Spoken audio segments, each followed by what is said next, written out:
Nah, di tengah-tengah kita ini sudah hadir Pak Hendy Rustam. Beliau sebagai praktisi di bidang HR, pengalaman beliau lumayan banyak ya di beberapa perusahaan multinasional. Halo, halo, maaf. Silakan Pak, lanjut Taufik. Mendengung ya. Oke, nah malam kali ini kita akan coba membahas Bapak Ibu bagaimana konsep-konsep audit SDM itu kita lakukan. Ya. Nah ini memang agak unik materi. Biasanya kita melakukan audit di bidang keuangan, ya. Tapi di HR ternyata banyak juga. Di samping konsep ini juga kita akan mempelajari bagaimana prinsip-prinsip dari SDM itu sendiri. Ada beberapa poin yang akan kita coba bahas di malam kali ini. Semoga ilmu atau sharing yang akan diberikan Pak ini dapat kita implementasikan dan dapat kita lakukan. Lebih kurangnya kami dari manajemen High-Tech Consulting mengucapkan selamat datang Bapak Ibu sekalian. Semoga ilmu yang diberikan bermanfaat. Wabillahi taufiq hidayah. Assalamualaikum warahmatullahi wabarakatuh. Kami silakan Pak Hendy. Waalaikumsalam warahmatullahi wabarakatuh.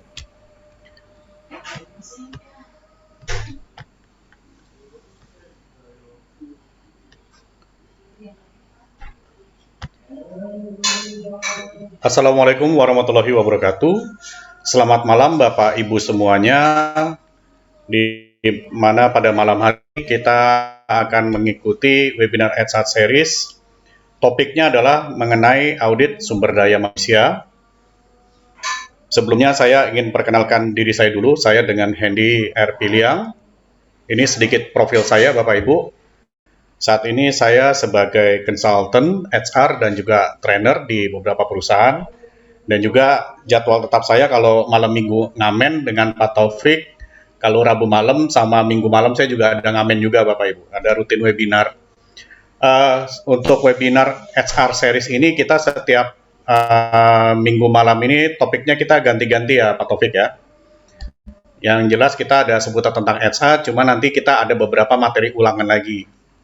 Nah, ini profil singkat tentang saya. Sebelumnya saya pernah bekerja ini di Aerowisata, lalu kemudian saya pernah kerja juga di Mahaka Media, di Enecal Indonesia. Enecal Indonesia ini salah satu bisnis unit dari PetroChina, lalu saya pernah di JobsDB, saya pernah di SAI Global, Badan Sertifikasi ISO, dan pernah juga di perusahaan local company dan juga di Citibank. Awal karir saya dulu di Citibank.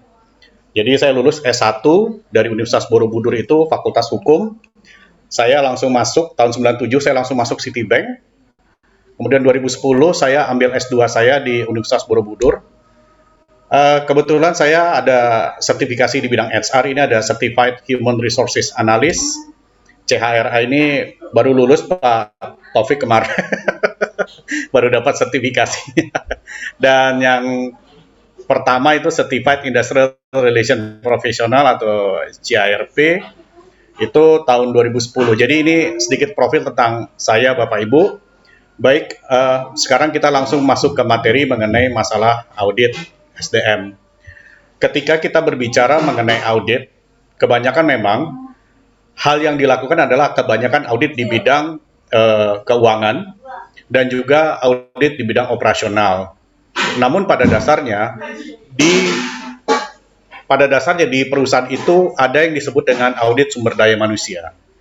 Audit sumber daya manusia ini kalau dibilang jarang sekali dilakukan di perusahaan-perusahaan yang ada di Indonesia. Karena kenapa?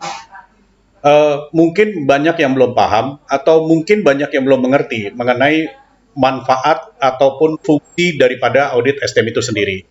Nah, untuk itulah di dalam audit SDM itu menjadi faktor utama, faktor penting dalam pilar-pilar yang berhubungan dengan sumber daya manusia. Kenapa saya katakan ini menjadi penting? Karena disinilah kita akan melihat suatu manajemen sumber daya manusia apakah berjalan dengan efektif atau tidak. Itu satu. Kemudian yang kedua, seberapa efisien, seberapa berjalannya organisasi di suatu perusahaan. Karena kalau kita lihat, sumber daya manusia itu salah satu faktor penting dalam menunjang bisnis di perusahaan. Ketika kita berbicara mengenai business plan, pasti berhubungan dengan sumber daya manusia atau manpower planning. Nah, hal ini tidak terlepas dari supporting di pilar SDM itu sendiri untuk mengembangkan organisasi. Nah, manfaat daripada audit SDM ini terhadap manajemen adalah pada dasarnya untuk dijadikan sebagai bahan referensi apakah suatu keputusan tentang pengelolaan SDM itu dan juga pengelolaan tentang SDM itu sudah berjalan dengan efektif atau tidak. Itu satu.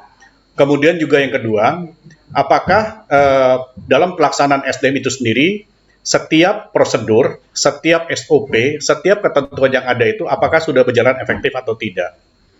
Untuk itulah perlu dilakukan audit SDM ini untuk melihat seberapa organisasi itu berjalan dengan efektif dan juga maksimal. Kenapa saya katakan efektif dan juga maksimal?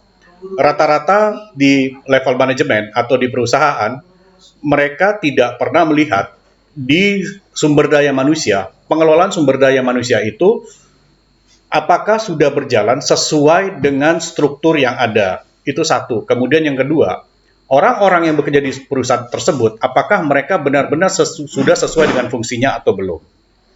Nah, kalau kita lihat, di sini ada beberapa faktor memang berkenaan dengan audit SDM. Seperti contohnya begini, ketika kita melihat perencanaan sumber daya manusia, apakah itu sudah berjalan dengan efektif atau tidak? Kenapa saya katakan berjalan dengan efektif? Ketika kita berbicara mengenai masalah perencanaan sumber daya manusia, apakah dari sisi rekrutmen manajemen sudah berjalan dengan baik atau tidak? Itu satu. Kemudian juga kebutuhan karyawan yang ada setiap bagian, setiap divisi, setiap departemen apakah sudah berjalan efektif atau tidak? Lalu apakah orang-orang yang bekerja di perusahaan tersebut memenuhi standar kompetensi yang dimiliki oleh perusahaan atau tidak? Kemudian karyawan-karyawan tersebut apakah mereka sudah memenuhi kinerja yang dibutuhkan oleh perusahaan atau tidak? Apakah orang-orang yang bekerja itu sendiri mereka paham terhadap pengembangan dirinya, pengembangan potensi dirinya, dan juga bagaimana mereka akan meniti karirnya di perusahaan. Nah, untuk itulah dalam HR planning ini akan dilihat dari mulai proses rekrutmen, kemudian juga job boarding, onboarding, kemudian juga penilaian kinerja, performance management, berhubungan juga dengan organization development, itu sudah berjalan efektif atau tidak. Karena begini, ketika kita berbicara mengenai rekrutmen sistem, ini adalah merupakan salah satu gerbang utama mengelola karyawan yang akan bergabung di suatu perusahaan. Banyak perusahaan yang gagal dalam menerapkan sistem rekrutmen. Kenapa saya katakan banyak yang gagal? Dalam prosesnya, dalam flow proses ketika mereka melakukan proses rekrutmen, apakah mereka sudah melakukan sesuai dengan yang dibutuhkan oleh perusahaan? Nah, kegagalan yang sering terjadi adalah mereka dengan cepatnya menerima seorang karyawan, namun secara detail mereka kurang memahami bagaimana kandidat tersebut. Apakah secara karakter, secara perilaku, secara kemampuan dan skill itu sudah sesuai dengan yang dibutuhkan oleh perusahaan? Sesuai nggak sih dengan kultur perusahaan? Sesuai nggak sih dengan budaya perusahaan? Sesuai nggak sih dengan identitas perusahaan? Nah, inilah yang akan menjadi faktor utama, faktor poin penting utama ketika dalam melakukan proses rekrutmen. Dalam proses audit ini akan dilihat apakah dalam rekrutmen ini sudah dilakukan dua bagian. Apakah sudah dilakukan internal rekrutmen dalam hal ini promosi, mutasi, ataupun rotasi. Rolling kalau orang yang biasa bilangnya rolling. Nah, apakah itu sudah berjalan atau belum? Ketika hal itu belum berjalan, namun sudah melakukan rekrutmen dari luar, berarti ada salah satu fungsi yang nggak jalan.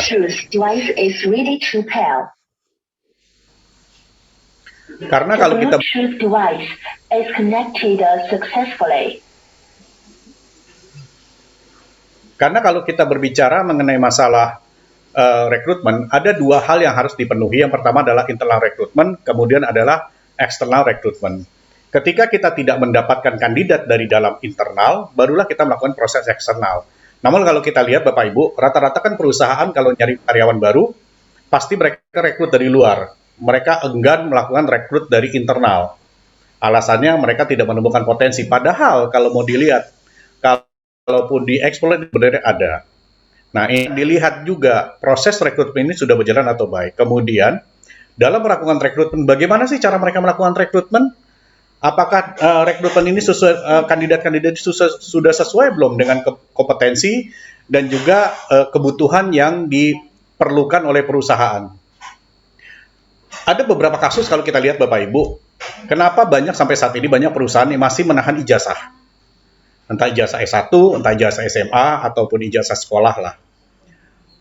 Jadi ada yang waktu itu pernah bertanya kepada saya, seberapa efektif menahan ijazah? Saya bilang, menahan ijazah itu bukanlah hak suatu perusahaan. Karena kenapa?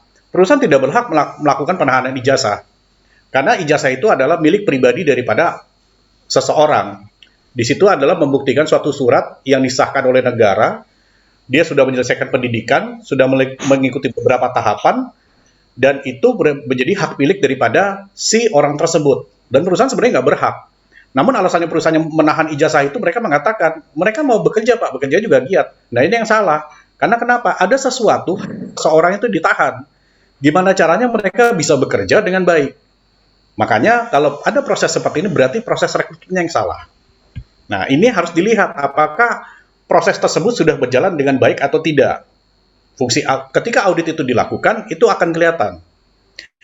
Kemudian yang juga berikutnya, yang paling terpenting adalah pengelolaan manajemen kinerja atau performance appraisal. Dalam performance appraisal, penilaian kinerja apakah sudah berjalan efektif atau tidak. Rata-rata perusahaan yang ada di Indonesia, atau perusahaan besar ataupun kecil, mereka menggunakan performance appraisal, apakah mereka menggunakan dengan pola sederhana, apakah mereka menggunakan dengan metode KPI, atau 360 degree feedback, atau metode dimming, apakah itu sudah berjalan. Rata-rata mereka berjalan hanya untuk kebutuhan formal saja, misalnya untuk review gaji.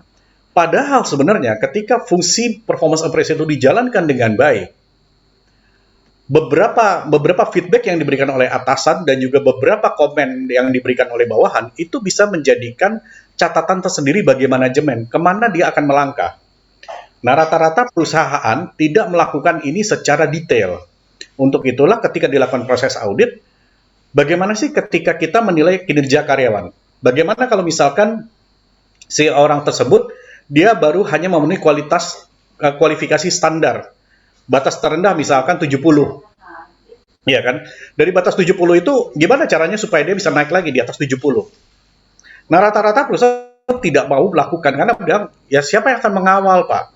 Siapa yang akan mereview? Padahal yang harusnya mengawal mereview adalah atasan sendiri. Namun karena kebanyakan perusahaan yang dicari cuma satu, Bapak Ibu. Yang dicari adalah ini ada suatu bisnisnya harus naik, bisnisnya harus untung besar, tanpa mereka lupa bagaimana cara mengelola karyawan. Bagaimana karyawan yang memiliki kemampuan yang luar biasa atau seorang talent. Lalu bagaimana juga mengelola karyawan berada di comfort zone. Kemudian juga bagaimana karyawan berada di level deadwood atau dia sudah tidak bisa diapa-apain.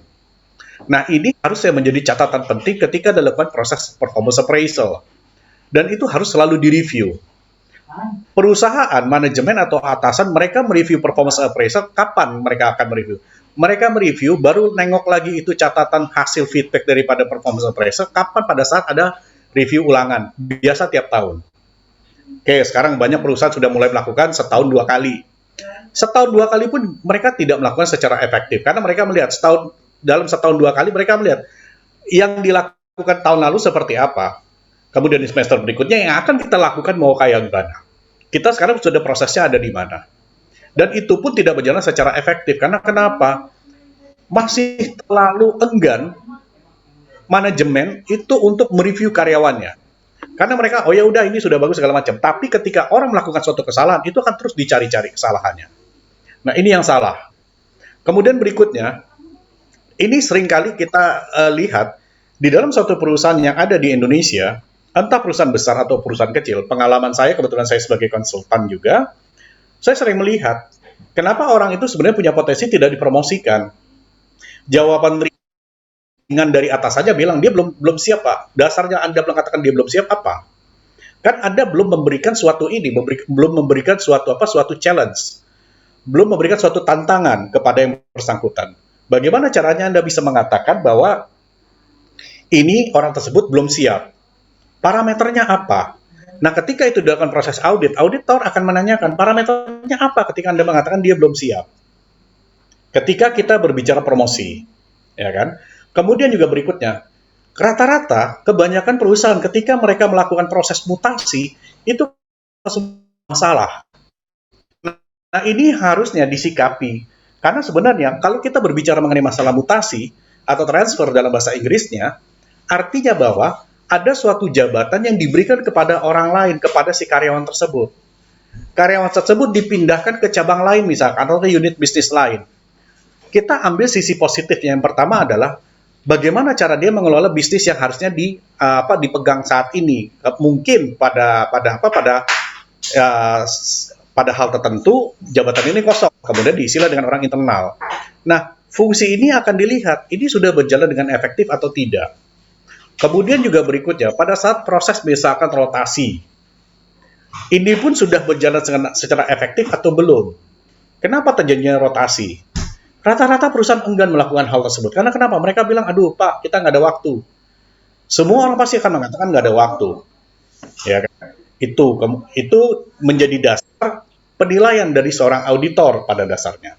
Kemudian juga berikutnya, ketika kita berbicara mengenai training and development. Nah, ini merupakan salah satu bagian terpenting dalam kita mengembangkan karyawan. Kenapa saya katakan ini merupakan bagian terpenting? Pada dasarnya, setiap karyawan yang bekerja di suatu perusahaan, hendaknya mereka mendapatkan kredit 120 jam training dalam 1 tahun. Itu KPI. Namun, apakah hal itu sudah pernah direview atau belum? Sudah pernah dinilai atau belum? Ketika dia sudah mengikuti training, apakah sudah dievaluasi? Apakah dievaluasinya model dengan CIPP? Apakah model evaluasi dengan metode return on training investment? Apakah itu sudah dilihat? Nah, rata-rata perusahaan juga tidak melakukan ini. Ya udahlah, kita udah ngajarin training. Tapi ketika mereka sudah training, lihat mana sertifikat. Rata-rata dari manajemen dia tidak. Coba Anda implementasikan apa yang Anda dapatkan ketika Anda mengikuti training. Nah, rata-rata perusahaan nggak melakukan itu. Karena kembali lagi, apa yang mereka lakukan hanya sebatas menggugurkan kewajiban pengusaha. Ini yang salah. Jadi ketika dilakukan proses audit, akan dilihat apakah proses training untuk semua karyawan, untuk semua all level, kecuali di level direktur, ini sudah berjalan efektif atau tidak. Pak, apa OB dapat training? Apa resepsionis dapat training? Apa security dapat training? Dapat. Training itu kan tidak diberikan, pelatihan itu tidak diberikan, pengembangan itu tidak hanya diberikan orang untuk punya jabatan tertentu. Untuk semua level, all level harusnya mereka mendapatkan kesempatan yang sama, karena mereka punya KPI 120 jam. Ketika dilakukan audit, sebagian besar ini menjadi temuan. Ini tidak jalan. Nah, kemudian juga yang menjadi salah satu faktor ketika dilakukan proses audit, yang paling penting juga payroll sistemnya, remuneration manajemennya itu seperti apa, metode manajemen pengelolaan penggajiannya seperti apa.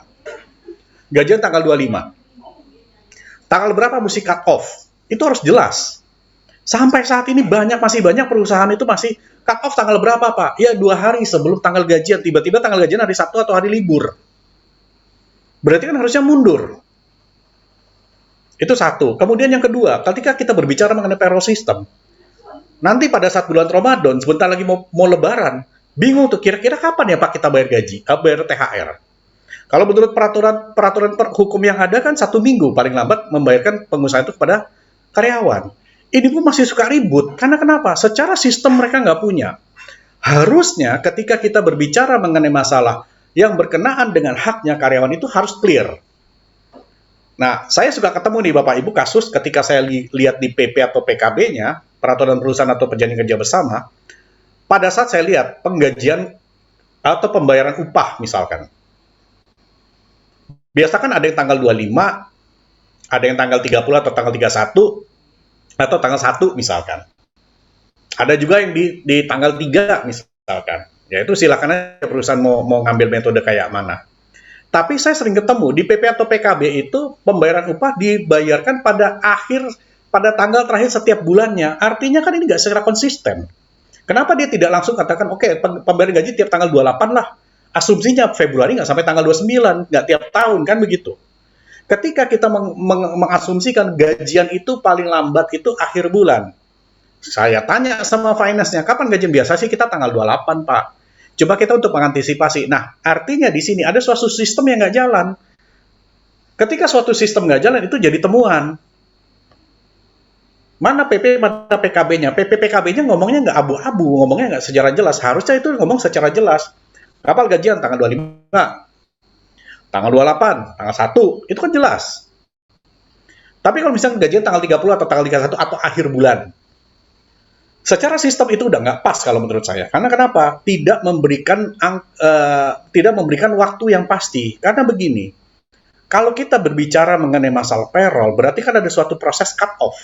Kapan terakhir itu perhitungan lembur misalkan? Kapan misalkan perhitungan uang-uang segala macam itu masuknya ke situ. Tapi kalau misalkan ini tidak dijelaskan secara detail, akan berakibat apa? Secara pengelolaan data itu nggak bagus, jadi nggak tertib. Nah, inilah menjadi salah satu faktor kenapa sih audit SDM itu harus benar-benar dilakukan, itu menjadi penting, Bapak Ibu.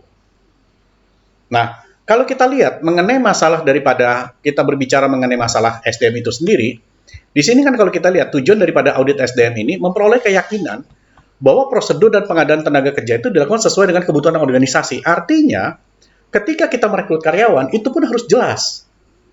Rekrut karyawan kenapa? Ada jabatan baru? Apakah ini menempati posisi yang kosong? Apakah ini ada promosi atau enggak? Itu mesti jelas. Jangan sampai nanti itu tidak menjadi jelas. Kalau kita lihat suka tuh lihat di struktur organisasi kan, jabatannya ada, orangnya nggak ada. Itu temuan loh Bapak Ibu. Kenapa jabatannya ada, orangnya nggak ada? Oh, kita belum dapat Pak. Oke, Anda harus tentukan mau kapan Anda harus dapat orang tersebut. Kita belum dapat kandidat. Kalau Anda nggak dapat kandidat dalam 1 tahun itu masih kosong, mendingan dihapus jabatan tersebut, gabung ke jabatan yang lain. Kan kebanyakan kalau pengusaha itu mereka bikin struktur organisasi yang wow supaya kelihatan wah. Tapi kalau misalkan emang kebutuhan perusahaan belum sampai ke sana, ya nggak usah dilebih-lebihkan. Kok kita nanti ada orang ini udah dipasang aja itu jabatan tersebut. Nggak ada. Kenapa yang nggak ada? Ya kita belum dapat. Ya mendingan dihapus. Jangan sampai itu menjadi pertanyaan bagi karyawan. Kenapa itu ada jabatan orangnya nggak ada? Nah, ini harus dilihat gitu loh. Kemudian juga berikutnya tujuan daripada audit SDM adalah untuk menilai dan memperoleh keyakinan bahwa sistem personal yang ada dan pelaksanaan itu berjalan sesuai dengan tujuan organisasi. Jadi semuanya itu harus berjalan secara sistem. By system, semua dilakukan secara objektif. Ketika dilakukan penilaian kinerja karyawan, itu pun harus dilihat secara objektif. Ketika dilakukan review pekerjaan, itu harus dilakukan secara objektif. Kenapa ini salah? Sebagai contoh misalkan begini, seorang karyawan yang kinerjanya bagus, seorang karyawan yang prestasinya bagus, namun beberapa bulan terakhir ini kinerjanya turun. Bahkan dia dapat tawaran nih opportunity dari perusahaan lain, dia sudah bekerja di perusahaan itu katakanlah sudah 5 tahun. Dia sudah bekerja selama 5 tahun, kemudian dalam beberapa bulan terakhir ini motivasinya turun. Ya kan? Apa yang harus dilakukan? Berarti kan ada suatu fungsi yang tidak berjalan dengan baik. Nah, inilah yang benar-benar harus diperhatikan ketika kita melihat bahwa sistem itu berjalan sudah efektif atau belum. Sistem penggajian tadi saya sudah sampaikan. Dalam penggajian, dalam struktur upah yang ada, apakah sudah sesuai dengan kondisi yang ada? Sudah sesuai belum dengan kondisi bisnis saat itu? Nah, ini pun jadi faktor pertimbangan juga sebenarnya. Apakah gaji yang diberikan itu sesuai dengan kompetensi orang tersebut atau tidak? Apakah sudah memenuhi standar kualifikasi atau belum? Nah, ini harus dilihat juga. Nah, dari sinilah akan dilihat ada beberapa masukan-masukan, ada beberapa feedback yang diberikan ketika fungsi audit SDM itu dilakukan. Oh, ini ternyata ini tidak berjalan efektif, Pak. Oh, ini tidak berjalan secara maksimal. Oh, ini tidak berjalan secara baik. Nah, ini bisa diperbaiki secara bersama, tapi harus ada jangka waktu untuk melakukan corrective action. Nah, ini yang disebut dengan tujuan daripada audit SDM, Bapak Ibu. Ya, kemudian berikutnya, ketika kita berbicara mengenai masalah audit SDM, kapan audit SDM itu diperlukan? Kalau misalkan manajemen merasa perlu, itu satu. Kemudian ada perubahan struktur atau bisnis perusahaan. Lalu juga berbicara mengenai masalah peningkatan kompetensi SDM. Nah, disinilah baru dilakukan proses audit tersebut. Kapan audit itu dilakukan? Idealnya dilakukan audit itu kalau secara reguler itu setahun sekali. Untuk melihat apa? Untuk melihat apakah organisasi itu berjalan efektif atau tidak. Ya kan? Tapi audit bisa dilakukan seketika. Ketika manajemen mengatakan kita akan melakukan perubahan struktur. Kita lihat orang-orang yang ada di sini apakah sudah berjalan sesuai dengan pakemnya atau belum. Nah, ini kita mesti tahu nih. Kemudian juga berikutnya, kita mesti melihat juga sejauh mana kompetensi orang-orang ini sudah sesuai dengan standar yang ada. Jangan-jangan kompetensi ini nggak sesuai dengan standar. Apa orang-orangnya ini sudah berjalan efektif atau tidak? Nah, ini kita mesti tahu nih. Gitu. Jadi Bapak Ibu, ketika kita berbicara mengenai masalah audit SDM, itu merupakan menjadi salah satu faktor kita melihat suatu organisasi itu sudah berjalan dengan apa yang dibutuhkan oleh perusahaan atau tidak. Jadi jangan sampai hal ini tidak berjalan. Gitu loh Bapak Ibu. Makanya ketika kita berbicara mengenai masalah audit tersebut, harus hati-hati. Jangan sampai akhirnya audit itu hanya menjadikan semacam kebutuhan saja tapi tanpa ada tujuan. Nah, ini yang kita harus hati-hati ketika kita melakukan proses audit tersebut. Kapan manajemen akan melakukan proses audit? Dia merasakan kita harus melakukan proses audit deh Pak, karena kita mesti melihat organisasi ini berjalan atau tidak. Organisasi apakah berjalan dengan efektif atau tidak. Kemudian adakah perubahan struktur? Jangan sampai perubahan struktur ini tidak berjalan juga gitu loh. Nah, ini kita harus benar-benar tahu gitu loh. Makanya ketika kita melihat bahwa suatu fungsi audit itu sendiri menjadi faktor penentu daripada suatu organisasi tersebut. Ini merupakan bagian terpenting. Tadi kan Pak Taufik mengatakan bahwa kebanyakan orang audit keuangan, ternyata SDM pun perlu diaudit. Jangan sampai SDM juga tidak diaudit. Nah, ini mesti kita harus perhatikan Bapak Ibu. Ya. Kemudian juga berikutnya, ketika kita berbicara mengenai masalah kerangka audit SDM itu apa saja sih? Kerangka kerjanya apa aja sih? Ada beberapa hal. Yang pertama adalah pengelolaan sumber daya manusia. Terus kemudian ada yang disebut dengan identifikasi dan implementasi corrective action, evaluasi pengaruh. Ya kan?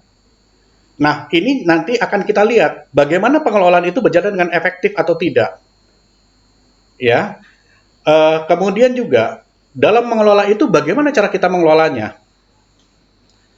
Kemudian juga dalam pengelolaan tersebut, proses rekrutmen, proses penggajian, proses mutasi, promosi apakah sudah berjalan atau belum. Nah, ini yang harus benar-benar kita perhatikan Bapak Ibu. Ya. Kemudian juga berikutnya, dalam proses audit tersebut, kita pun harus melihat, kita harus mengidentifikasi apa-apa saja yang mesti harus ditelaah. Gitu. Jangan sampai nanti ternyata dalam audit itu kita sendiri nggak tahu audit kita mau ngapain ya. Atau kita mau cari celah. Terus nanti bagaimana? Nah, inilah yang mesti kita harus perhatikan dalam proses audit itu sendiri. Ketika ada suatu temuan, harus jelas. Temuan ini sifatnya hanya sebatas rekomendasi.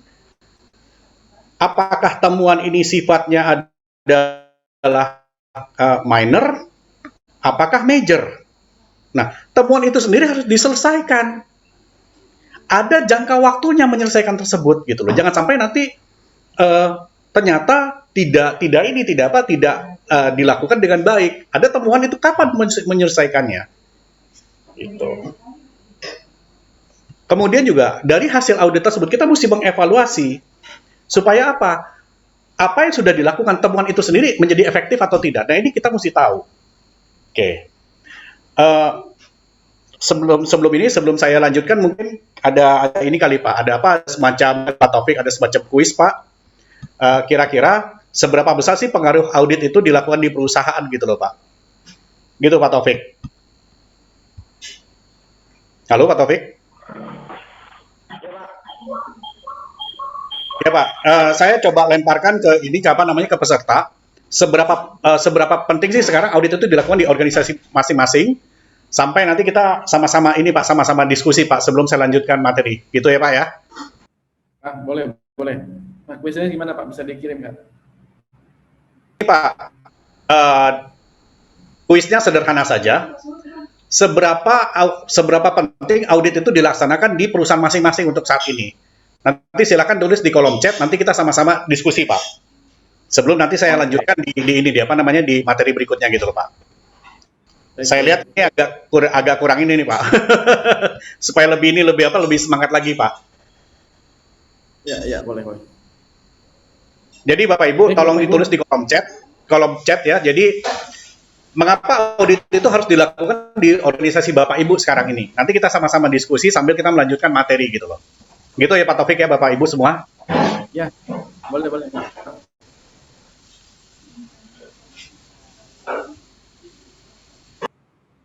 Baik Bapak Ibu, mungkin sebentar kita coba apa yang tadi disampaikan Pak Hendy tadi, seberapa pentingkah audit ini kita terapkan di tempat kita bekerja, dan apa sih kendala-kendala yang pernah Bapak Ibu lakukan setelah dilakukan audit seperti itu. Monggo Bapak Ibu bisa dituliskan di kolom chat buat bahan diskusi kita nanti.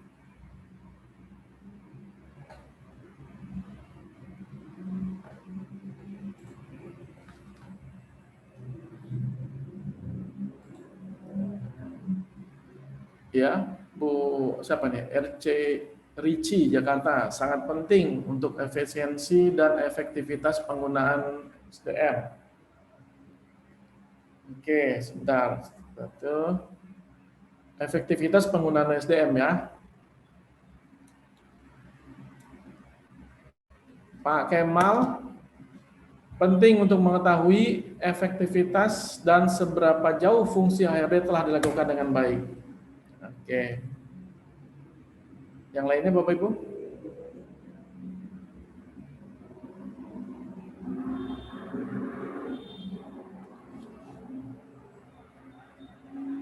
Hanya 2 aja nih.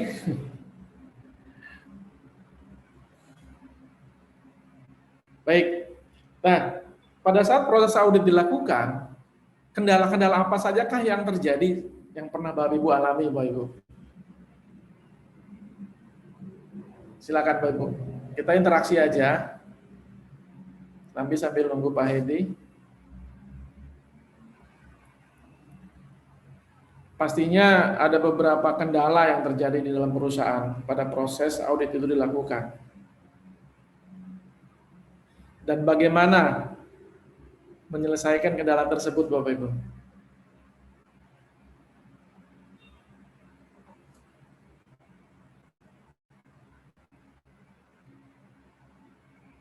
Ada yang lain, Bapak Ibu?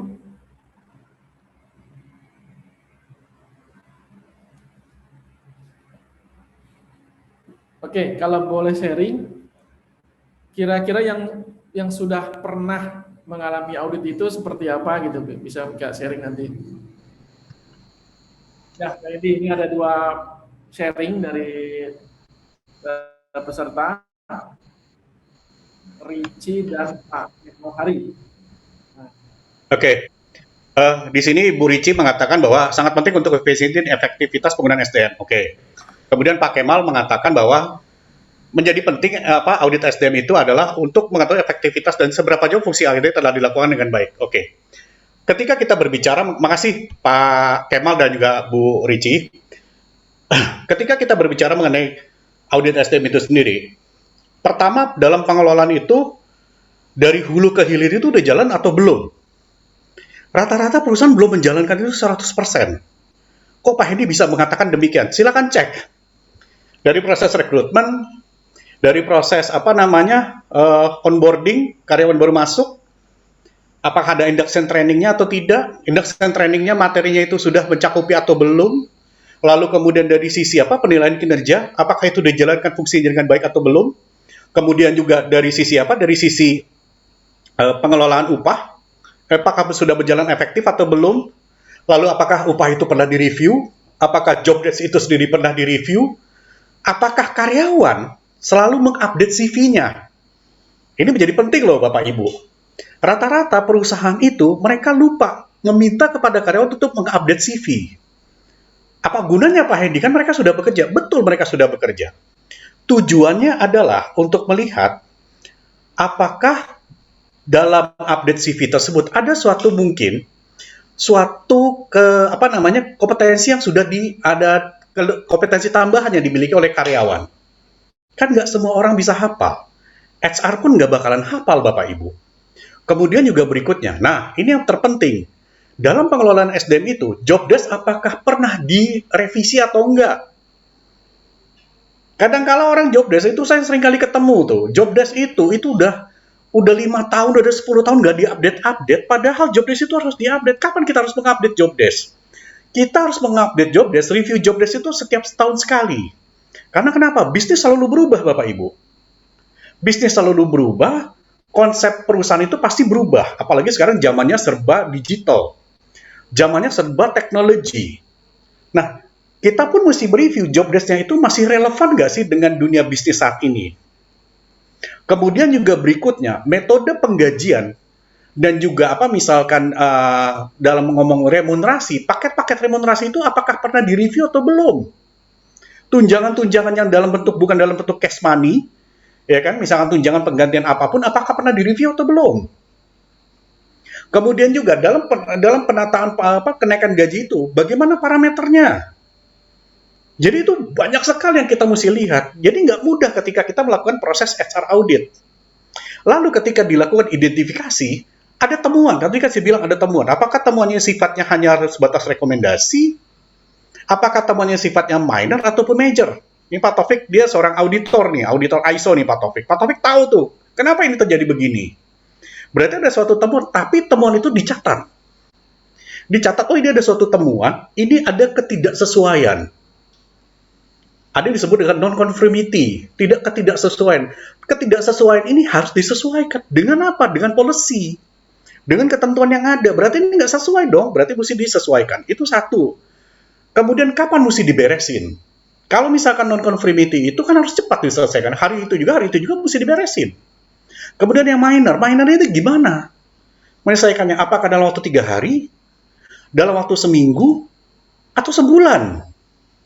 Nah, itu mesti ada corrective action-nya, tindakan perbaikan itu ada. Kemudian, kalau misalkan major ini berat. Apakah ada suatu pelanggaran? Seperti contoh misalkan, kenapa di suatu perusahaan terjadi fraud? Penyalahgunaan, penggelapan uang. Kenapa terjadi fraud? Artinya, secara pengelolaan sumber daya manusia itu nggak berjalan, Bapak Ibu. Yang salah siapa? Bukan si karyawan. Dia karena melakukan tindakan tersebut, dia salah. Tapi kenapa dia sampai melakukan kesalahan tersebut? Karena tidak ada fungsi kontrol. Nah, akhirnya kan dari fungsi kontrol yang nggak jalan kan terjadi hal semacam itu. Barulah nanti dievaluasi seberapa pengaruh dari hasil audit itu bisa membuat suatu perubahan. Kita mesti melihat ke situ. Jadi jangan sampai ternyata ini tidak menjadi hal yang sangat penting dalam suatu perusahaan. Kenapa sih hal ini terjadi? Kebanyakan, ada karyawan terbaik. Tadi saya cerita, ada karyawan terbaik, dia dapat SP. Secara kinerja selama ini bagus. Cuma udah beberapa akhir ini, 6 bulan ini merosot terus. Bahkan banyak pekerjaan itu terbengkalai. Dia merasa bahwa gajinya naiknya biasa saja, gajinya naiknya kecil, kemudian beban kerjanya ditambah. Menurut motivasi orang, atasannya nggak mau melihat, langsung kasih SP. Ya udah Pak, bahkan dengan konyolnya, kenapa saya bilang konyol? Banyak yang bilang kita kebalikan aja sama HRD. Ini kan yang salah. Ketika kita berbicara mengenai masalah review daripada karyawan. Dan dari hasil evaluasi inilah kita berharap ada suatu perubahan. Tentu karya yang lebih positif lagi. Nah, dari perubahan itu sendiri kita berharap bahwa organisasi ini harus bisa berjalan dengan baik. Orang-orang tersebut sudah paham terhadap pekerjaan. Orang-orang tersebut sudah on the track. Jadi diharapkan tidak ada temuan. Tapi kita tidak bisa menghilangkan resiko ya Bapak Ibu. Resiko tidak bisa kita hilangkan hilangkan, tapi kita hanya bisa meminimalisir resiko tersebut. Jadi jangan sampai resiko tersebut menjadi hilang. Susah kita menghilangkan resiko. Nggak mungkin kita menghilangkan resiko, tapi meminimalisirnya sangat dimungkinkan. Nah, ini kita harus tahu, Bapak Ibu. Jadi dari ketika kita kembali lagi, bagaimana sih kerangka kejadian pada audit SDM itu sendiri? Ini ada 4 faktor. Nah, dari 4 faktor inilah akan dilihat mana sih yang mesti diberesin, mana sih kira-kira yang harus direvisi, mana sih yang mesti diperbaiki, dan harus dilihat juga seberapa efektif itu bisa dilakukan oleh perusahaan. Jadi jangan sampai tuh perusahaan punya bisnis plan yang wow, punya bisnis plan yang mewah, ya ternyata itu nggak berjalan juga karena orang-orang merasa kerja, ya udah kita kerja, akhir bulan kita gajian, saya masuk jam 8 bulan 5, udah selesai. Hanya sebatas mengukur kewajiban. Kan ini yang salah. Berarti secara fungsi pekerjaan mereka nggak berjalan dengan maksimal sebenarnya. Ini yang mesti diperbaiki ketika kita berbicara mengenai masalah kita berbicara masalah kinerja. Nah, kemudian Bapak Ibu, ketika kita berbicara mengenai masalah audit SDM, ada beberapa pendekatan yang kita lakukan. Pendekatan pertama adalah kita untuk melihat apakah segala ketentuan yang ada di perusahaan tersebut mengikuti hukum atau peraturan perundangan yang berlaku. Seperti kita lihat bahwa sekarang ini yang lagi hot, sampai sekarang ini masih hot item nih Pak Taufik, Bapak Ibu semuanya. Masih hot item adalah Undang-Undang Cipta Kerja nomor 11 tahun 2020, chapter ketenagakerjaan. Itu masih jadi isu sampai sekarang. Kemarin klien saya telepon ke saya, Pak, apakah Undang-Undang Cipta Kerja sudah berlaku? Sudah berlaku. Tapi kok ada beberapa ini yang masih abu-abu. Nah, yang sekarang yang sering diributkan sama orang adalah ketika berbicara mengenai masalah apa? Satu, katanya PKWT itu tidak ada batas waktunya ya Pak. Padahal dalam Undang-Undang Cipta Kerja itu tidak tertulis. Tidak tertulis pasal tersebut. Penjelasannya jelas di situ. PKWT adalah kerjanya adalah sifatnya sementara, pekerjaannya hanya short term, kemudian juga untuk proyek tertentu. Tapi kalau pekerjaannya sifatnya rutin seperti bagian finance, HR, itu nggak boleh di PKWT, harus PKWTT. Nah, ini dilihat juga apakah ini sudah memenuhi Undang-Undang Tenaga Kerja yang berlaku. Kemudian juga berikutnya, orang selalu ribut mengenai masalah lembur. Bagaimana sih pengaturan lembur? Padahal peraturan lembur itu udah jelas. Ya kan? Orang bekerja 7 jam dalam sehari. Itu kalau 40 jam dalam seminggu. Senin sampai Jumat, 7 jam di dalam sehari. Ya kan? Apakah itu sudah terpenuhi atau belum secara standar dan kualitas? Nah, inilah kita melihat bahwa pada dasarnya setiap peraturan perundangan yang berlaku itu sudah dijalankan atau belum. Secara normatif itu sudah dijalankan atau belum. Undang-undang pasti akan dipakai itu 2. Karena Undang-Undang nomor 11 tahun 2020 tentang Cipta Kerja, dia tidak menggugurkan Undang-Undang nomor 13, sama sekali tidak. Namun ada beberapa pasal di Undang-Undang nomor 13 tahun 2003 tersebut yang dihapus atau dibuat detail. Nah, sekarang ini ramai, kemarin ini ada disebut dengan RPP Cipta Kerja. Ada beberapa pasal, di situ disebutkan untuk lebih detailnya akan diatur dalam peraturan pemerintah. Lah sekarang pemerintah baru mengeluarkan RPP udah ribut. Jadi Bapak Ibu, pemerintah baru ngeluarin draft itu udah ribut. Draft itu kan bisa berubah. Ya kan, bisa ditambah, bisa dikurang. Sekarang sudah ribut. Jadi ada gini Bapak Ibu, kebetulan beberapa klien saya nanya, Pak, tolong tanggapan Bapak dengan RPP, apa yang mesti saya tanggapi? Itu draft, saya bilang itu. Draft itu kita nggak perlu tanggapi, karena itu kan baru semacam sketsa, rencana. Rencana kan bisa berubah. Tapi kemudian jika itu nanti disahkan oleh DPR, yang dikeluarkan oleh pemerintah dan disahkan oleh DPR, baru bahas. Tapi kalau kita berbicara mengenai hanya baru sebatas rancangan peraturan pemerintah, baru rancangan. Ngapain dibahas?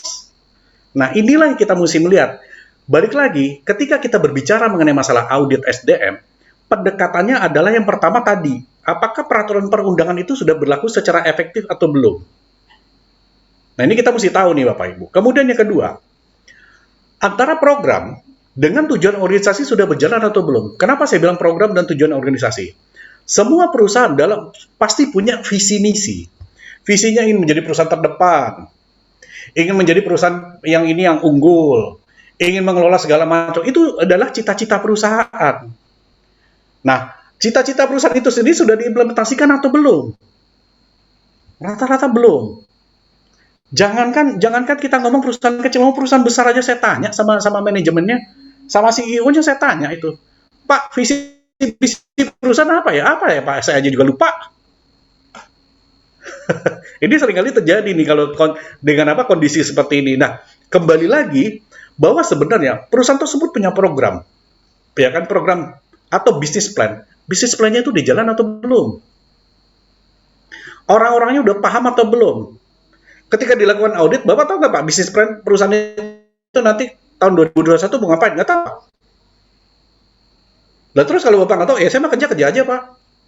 Akhir bulan saya terima gaji, udah beres. Yang jelas saya nggak dapat SP, saya nggak ditegur, saya nggak pernah telat Pak. Saya nggak pernah absensi Pak, rajin saya masuk.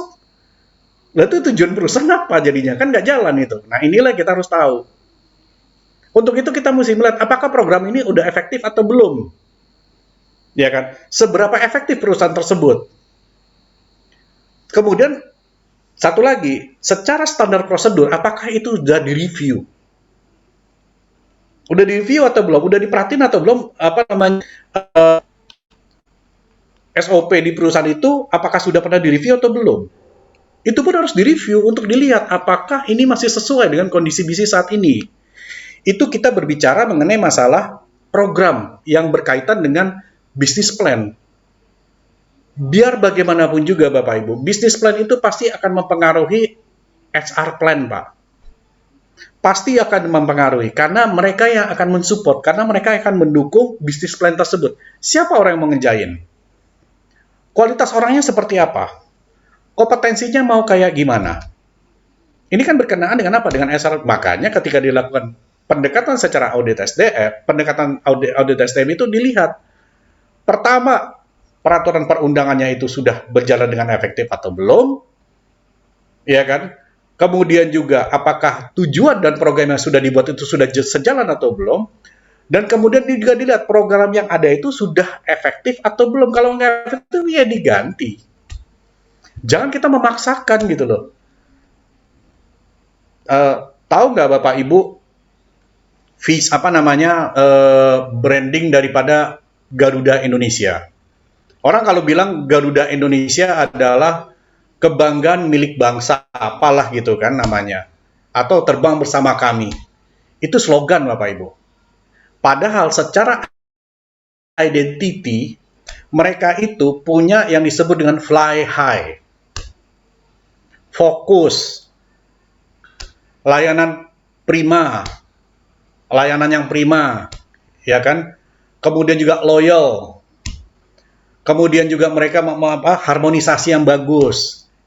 Lalu kemudian inisiatif yang tinggi daripada karyawan. Lalu juga kondisi secara working condition itu membantu perusahaan. Tapi apa itu udah berjalan atau belum? Jadi jangan sampai dibikin terlalu canggih, terlalu bagus, tapi itu nggak jalan. Nah kita pun juga mesti kayaknya ini nggak terlalu bisa ya. Tapi kalau berjalan boleh, asal konsisten dan juga komit. Makanya kita harus melihat bahwa kembali lagi, sekali lagi audit SDM kita nggak berbicara mengenai masalah yang remeh-temeh, tapi adalah seberapa efektif HR bisa mendukung bisnis perusahaan. Pernah dilakukan atau tidak?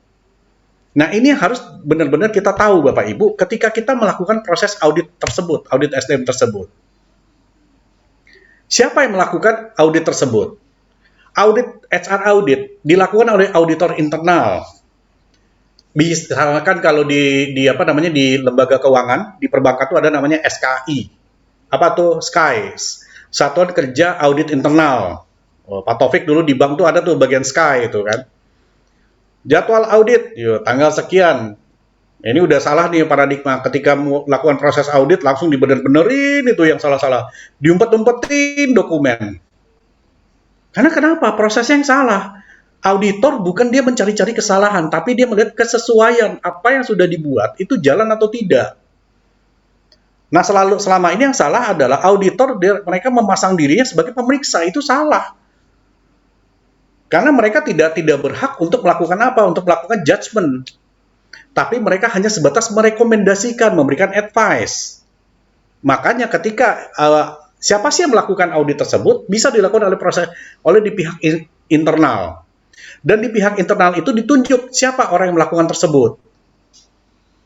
Ya kan, cross audit bisa dilakukan. Tidak boleh mengaudit di departemen sendiri, itu nggak boleh. Atau misalkan HR audit dapat dilakukan oleh HR manager atau HR spesialis. Ya kan? Kemudian nanti akan dilihat. Nah, biasanya kalau dengan metode yang kedua ini Bapak Ibu, HR audit dilakukan oleh HR manager atau spesialis, self assessment. Apa itu self assessment? Setiap departemen diminta untuk memeriksa dulu kelengkapan dokumen itu sudah jelas atau belum. Ada nggak ketidaksesuaian? Mana yang nggak sesuai? Nah, itu nanti sama-sama diperbaiki. Pada saat dilakukan proses audit nanti akan kelihatan. Oh, ternyata ini belum jalannya, kita benerin. Gitu loh. Nah, audit pun dapat dilakukan oleh seorang konsultan misalkan dari pihak luar. Intinya, proses audit itu harus dilakukan seobjektif mungkin, Bapak Ibu. Seobjektif mungkin. Dan yang melakukan proses audit itu orang yang benar-benar paham tentang sistem HR, audit HR ya. Kalau misalkan di perusahaan Bapak Ibu, misalkan sudah ISO, kan ada tuh auditor ISO. Auditor ISO juga tidak meriksa secara detail untuk bagian HR. Dia cuma melihat gini, mana dokumen berkenaan dengan HR, mana PP, mana PKB. Mereka periksa random tuh biasanya, ngacak. Ya kan, kemudian mana hasil ini audit tahun lalu, misalkan audit lalu mana sudah close atau belum, ya kan? Kalau belum close, ada catatan kenapa belum close. Lalu dilihat juga karyawan sudah detail udah lengkap belum data pribadinya. Dia tidak lakukan secara detail. Harusnya ketika dilakukan proses audit, yang dilihat adalah job desk-nya mana. Saya minta sampel job desk, dan kapan job desk itu sudah diupdate. Kemudian juga berikutnya, kapan terakhir struktur organisasi itu diupdate. Dan yang terpenting, CV karyawan itu pernah diupdate atau enggak? Data karyawan itu detail atau enggak? Nah, inilah yang benar-benar harus diketahui. Kalau auditor eksternal yang dilakukan oleh auditor ISO, kebetulan saya juga seorang auditor ISO, Pak Taufik juga auditor ISO, kalau saya mengaudit di bagian SDM, pasti akan saya lihat secara detail, Bapak Ibu. Tapi kalau teman saya bukan auditor, dia hanya auditor manajemen mutu 9001, dia biasa tidak lakukan secara detail. Kenapa? Secara fungsi dia nggak tahu fungsi HR itu seperti apa. Bagaimana ada ketika kita berbicara masuk proses rekrutmen manajemen seperti apa? Polusinya ngomongnya kayak gimana? Udah berjalan efektif atau belum? Kemudian kalau karyawan resign, hubungan industrial. Kenapa karyawan resign? Biasa ada namanya exit interview. Exit interview itu cuma sebagai pelengkap aja. Padahal harusnya dari exit interview bisa menjadikan gambaran bagi manajemen kemana dia mesti melangkah. Kenapa sih karyawan tersebut, kenapa Anda resign misalkan? Kan suka ada tuh pertanyaan seperti itu. Maukah Anda merekomendasikan perusahaan kami kepada orang lain? Kemudian bagaimana selama Anda bekerja di sini? Exit interview yang berkenaan dengan hubungan industrial selalu tidak pernah direview oleh manajemen. Padahal ini harusnya merupakan cerminan dari manajemen kenapa karyawan resign. Ingat, 80% karyawan resign itu bukan karena dia meninggalkan pekerjaan. 80% karyawan resign itu karena meninggalkan atasan. Ini survei Gallup. Jadi Gallup, dia melakukan survei tersebut, 80% karyawan resign itu karena atasan. Artinya kan berarti mesti ada yang dibenahi. Tapi ketika proses audit itu tidak dilakukan secara detail, udahlah. Oh, PP-nya berlaku, Pak. Ya kan? Oh, data karyawannya lengkap, Pak. Oh, hasil penilaian kinerjanya sudah ditandatangani oleh kedua belah. Dia nggak nanya tuh. Dari feedback, dari komen yang ada di performance appraisal, apakah sudah ditindaklanjuti atau belum? Dia nggak nanya. Tapi kalau HR audit, kita tanya, Pak, ini apakah rekomendasi ini sudah dilakukan atau belum? Oh, kita lakukan. Mana datanya, Pak? Mana buktinya? Hasil reviewnya mana? Fungsi kontrolnya mana? Kenapa ini tidak dilakukan? Kenapa ini baru dilakukan? Jadi detail ketika kita melakukan proses audit tersebut. Nah, artinya di sini kembali lagi bahwa sebenarnya ketika kita berbicara SDM, fungsi-fungsinya itu dasar-dasarnya itu harus diketahui secara jelas. Jangan sampai fungsi dan dasar itu tidak diketahui secara jelas. Kalau itu tidak diketahui secara jelas, akhirnya kita akan melihat SDM tidak berjalan efektif. SDM pasti tidak akan berjalan secara maksimal. Mereka hanya melihat, oh ini hanya sebatas kepentingan formal saja, syarat formal saja, sudah selesai.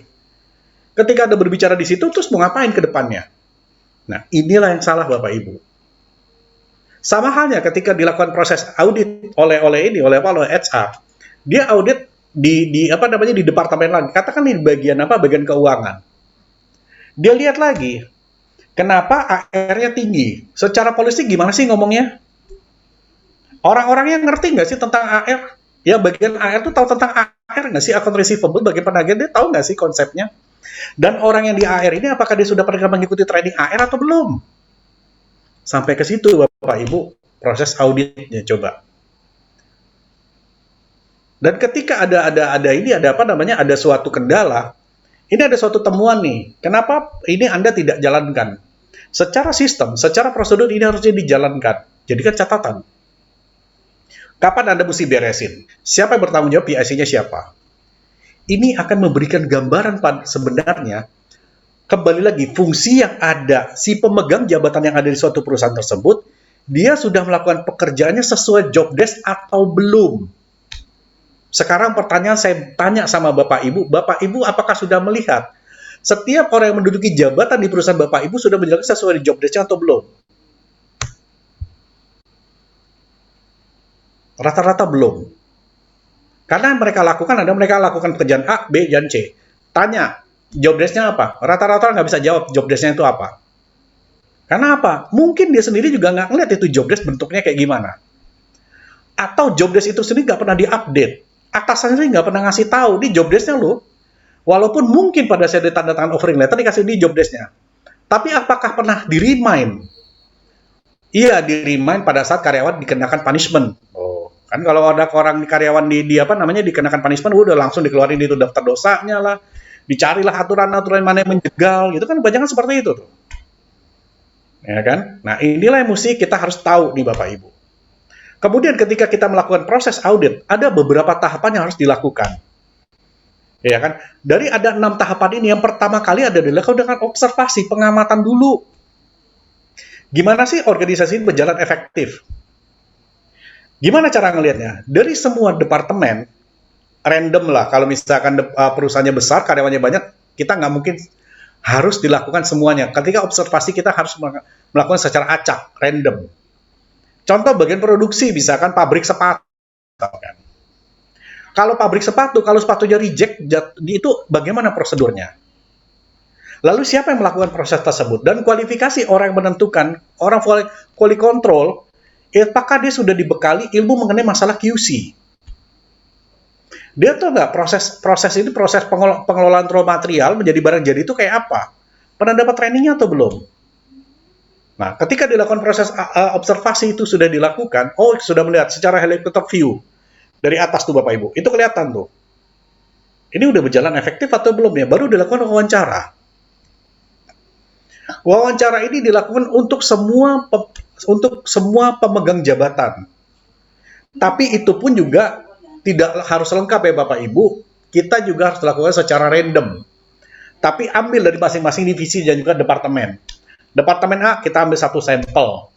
Departemen B kita ambil 1 sampel. Divisi C kita ambil 1 sampel. Semua kita ambil 1 sampel. Untuk melihat apakah secara organisasi sudah berjalan. Apakah orang-orangnya sudah memenuhi kriteria atau belum? Apakah orang-orangnya sudah sesuai dengan kompetensi dan juga skill-nya sudah sesuai atau belum? Ya kan? Dalam proses wawancara kan ada beberapa pertanyaan. Nah, dari pertanyaan itu sendiri, ada yang harus dijawab oleh si karyawan dan juga ada yang diisi oleh auditor. Kalau yang diaudit namanya auditi. Kalau si pemeriksa namanya auditor. Ya kan? Nah, dari situ akan dilihat. Ketahuan nih parameternya, permasalahannya itu di mana. Dan kemudian juga apa yang mesti diaudit? Dokumen-dokumen itu harus diaudit. Tadi kan saya sudah sampaikan. SOP-nya gimana sih? Ya kan? Kemudian juga secara prosedur gimana sih? Ya kan? Kemudian secara ketentuan sudah berjalan efektif atau belum sih? Kemudian juga kenapa terjadi suatu ceritanya gimana? Kenapa untuk bagian ini karyawannya selalu keluar masuk, turnover-nya tinggi? Apa penyebabnya? Apakah atasannya terlalu keraskah? Atau ternyata dalam proses rekrutmennya nggak efektif? Apakah dalam proses pengelolaan sumber daya manusia itu juga nggak maksimal? Ya kan? Dianalisis. Historinya tuh kayak apa gitu loh. Nah, kemudian juga berikutnya, perlu dilakukan survei. Ada yang namanya employee survey satisfaction. Ya kan? Kepuasan karyawan. Survei kepuasan karyawan. Karyawan puas nggak sih bekerja di perusahaan? Bagaimana atasannya dalam mengelola suatu pekerjaan, dalam mengelola suatu mendistribusikan wewenangnya? Nah, rata-rata ketika dilakukan employee survey satisfaction, atasannya langsung balik badan tuh, ketakutan tuh, dinilai sama anak buahnya. Padahal harusnya nggak usah begitu. Ini bukan, sekali lagi, proses audit tidak mencari kesalahan orang. Tidak mencari-cari kesalahan orang, yang dicari adalah apakah ada yang tidak sesuai. Kalau ada yang tidak sesuai berarti mesti disesuaikan. Kalau ada temuan berarti mesti diperbaiki. Kapan diperbaikinya? Siapa yang bertanggung jawab? Terus setelah itu bagaimana implementasinya? Nah, ceritanya seperti itu Bapak Ibu ketika kita berbicara mengenai tahapan audit di suatu perusahaan. Oke, ketika sekarang kita berbicara mengenai masalah audit tersebut, ada beberapa faktor ketika yang berkenaan dengan apa? Dengan masalah audit ini. Tahapan pelaksanaan HR audit itu ada yang disebut audit pendahuluan atau disebut pre-audit. Apa sih itu pre-audit? Pre-audit ini biasanya kita latihan dulu Bapak Ibu. Siapa yang bertindak sebagai auditor, siapa yang bertindak sebagai auditi. Itu disebut dengan audit pendahuluan. Jadi persiapan dulu. Ya kan, persiapan dulu. Ini tahapan pelaksanaan HR audit. Nah, dari tahapan pendahuluan tersebut, pre-audit, kita akan review dulu nih. Oh, ternyata nih ada beberapa nih yang nggak pas. Kita sesuaikan. Ada beberapa yang belum berjalan efektif, kita sesuaikan. Uji coba. Ya kan?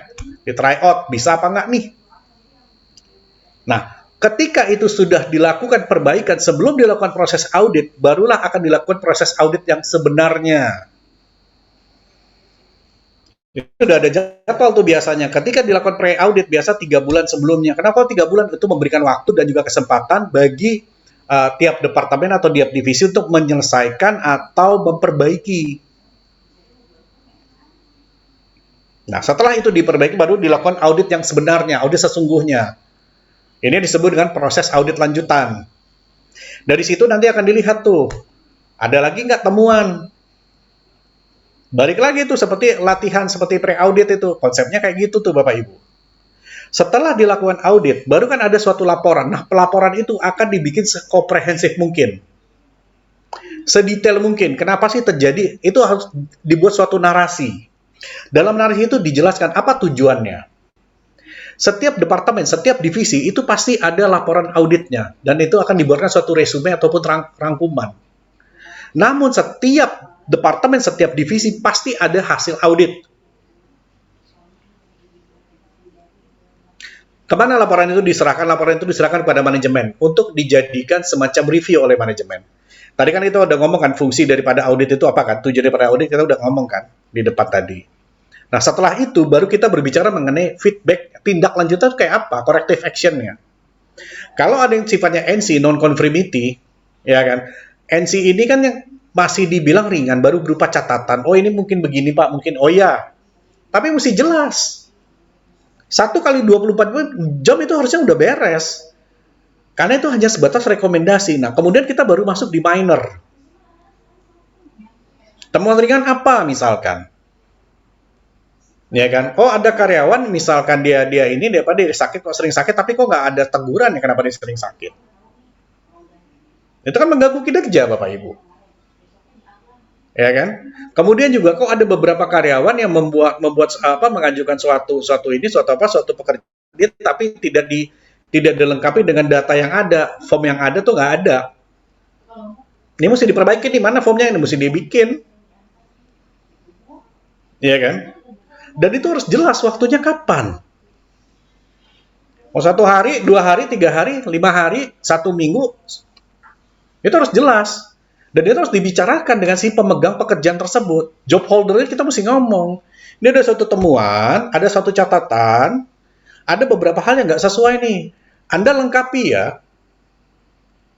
Ada proses diskusi juga nih ketika kita dilakukan pelaporan tersebut. Jadi jangan sampai pelaporan hanya sebatas oh ini salahnya di sini. Oh itu salah. Auditor bukan cari kesalahan sebenarnya. Auditor adalah memeriksa sejauh mana tingkat kesesuaian yang ada di perusahaan tersebut dengan ketentuan yang berlaku. Itu kalau kita berbicara mengenai masalah pelaporan. Kemudian itu harus ada tindak lanjutnya. Tadi saya udah kasih tahu tindak lanjutnya mau kayak gimana. Jelas waktunya. Kalau yang major, itu mau berapa lama? Kita mesti lihat juga tingkat kesalahan beratnya itu kayak gimana. Apakah ini akan berakibat suatu organisasi tidak berjalan efektif atau tidak? Nah, ini yang kita benar-benar harus tahu, Bapak Ibu, ketika kita berbicara mengenai masalah tahapan pelaksanaan pada HR audit. Jadi ada yang disebut dengan pre-audit atau audit pendahuluan, di situ kita mulai trial, lalu ada setelah kita trial, kita baru lakukan review lagi, oke, kita nyatakan siap di audit, baru audit sebenarnya. Setelah dilakukan audit, kalau misalkan syukur-syukur nggak ada temuan, hanya dijadikan bahan catatan saja tersendiri atau rekomendasi. Kalaupun ada suatu temuan, harus jelas temuan tersebut, tadi saya sampaikan, kapan mesti beres, siapa PIC-nya, kemudian tindak lanjutnya, corrective action-nya seperti apa. Jadi tahapannya seperti itu kalau kita berbicara mengenai HR audit. Nah, kemudian selanjutnya Bapak Ibu, yang berkenaan dengan HR audit adalah dalam hal apa yang harus diaudit sebenarnya. Dari tadi tuh Pak Hendy ngomong audit sebenarnya apa sih Pak yang mesti diaudit? Ini yang mesti diaudit. Yang pertama tadi seperti yang saya sampaikan adalah yang harus diaudit yang pertama kali adalah makanya struktur. Tadi kan saya udah bilang struktur jabatan, jabatannya ada, orangnya nggak ada nih. Itu mau diapain itu? Kalau orangnya nggak ada, ya dihilangkan. Kalau jabatan bisa kita bikin kok sesuai dengan kebutuhan perusahaan. Jadi jangan sampai ternyata organisasi itu, struktur itu tidak pernah direview. Kemudian yang kedua, job description. Tadi saya sudah sampaikan. Job description harus selalu diaudit, harus selalu direvisi, harus selalu direview. Kapan merevisinya? Setahun sekali boleh nggak, Pak? Ya boleh aja. Kalau ternyata dinamika perusahaan bisnisnya berjalan cepat. Iya kan? Contoh deh sekarang. Di perusahaan media cetak, koran lah ya. Kita lihat, berapa tahun ini kan koran menurun terus. Berarti kita mesti ngurangin dong jumlah produksi. Orang-orangnya berarti mesti dikurangin. Kemudian sekarang lebih banyak orang main digital. Kayak detik.com, kumparan.com, ya kan? sindonews.com, Republika Online, kompas.com, ya kan? Orang sekarang sudah mulai ke digital. Nah, orang yang masih analog, bukan digital, atau yang masih sifatnya tradisional, ini mau diapain? Ada beberapa jabatan harus dihilangkan. Contoh, ketika saya dulu bekerja di satu perusahaan, di perusahaan media, ada yang namanya bagian maintenance. Saya tanya bagian maintenance ini ngapain? Kalau ada AC rusak, dia yang benerin, Pak. Oke. Kalau ada mobil rusak, bagian maintenance yang perbaiki. Oke. Saya kemudian balikin. Ngapain Anda mesti ngebayar seorang teknisi AC, padahal AC itu kan nggak tiap hari rusak. Sebulan sekali belum tentu rusak, paling cuma dicuci tiap 3 bulan. Isi freon. Itu pun bisa dilakukan oleh vendor. Kita cuma bayar vendor per kedatangan, misalkan bayar 600.000, misalkan selesai. Daripada kita mesti ada orang jabatan khusus yang ngurusin AC kantor. Kan udah nggak efektif. Makanya di sini saya sebutkan, job desk mesti dirubah. Kemudian berikutnya, policy rekrutmen policy. Gimana sih cara kita merekrut orang? Ketika ada suatu jabatan yang akan dicari, ada yang harus diisi. Ketika job opening itu sudah mulai diinformasikan secara KPI, saya ngomong KPI sekarang, secara KPI, itu 40 hari kerja tuh mesti terpenuhi. Artinya 2,5 bulan orang tersebut mesti masuk. Pak, kenapa Pak sampai sekarang itu jabatan kalau sampai akhirnya kan belum dapat. Nah, secara prosedur orang ini sudah salah. Kita ngomong loh Pak, 100 100 40 hari kerja. Kita ngomong 40 hari kerja. 40 hari kerja berarti ini mesti terisi.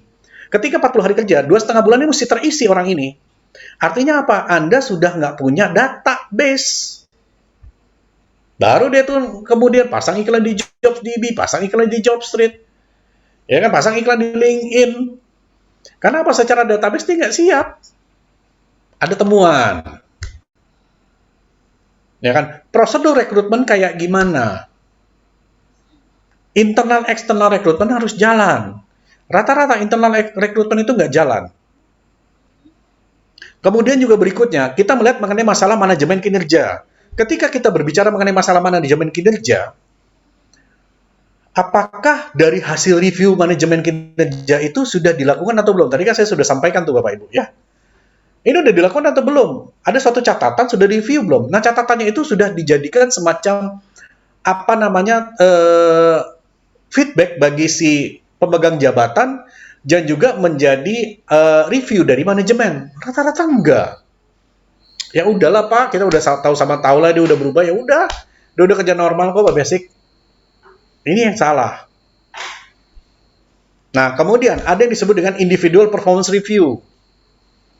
Tadi kita berbicara mengenai masalah performance review secara umum sekarang kepada orangnya.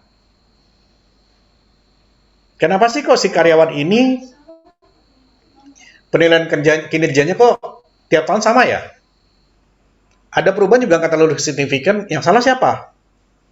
Yang salah bukan dia, Pak. Yang salah atasannya, karena atasannya kurang fungsi kontrol. Atasannya kurang review tuh, Bu.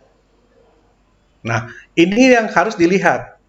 Kemudian juga berikutnya, apa yang harus diaudit? Ini, career plan. Tanya di industri Bapak Ibu semua, ada nggak sekarang career plan? Jenjang karir itu ada nggak di perusahaan Bapak Ibu sekarang? Cek.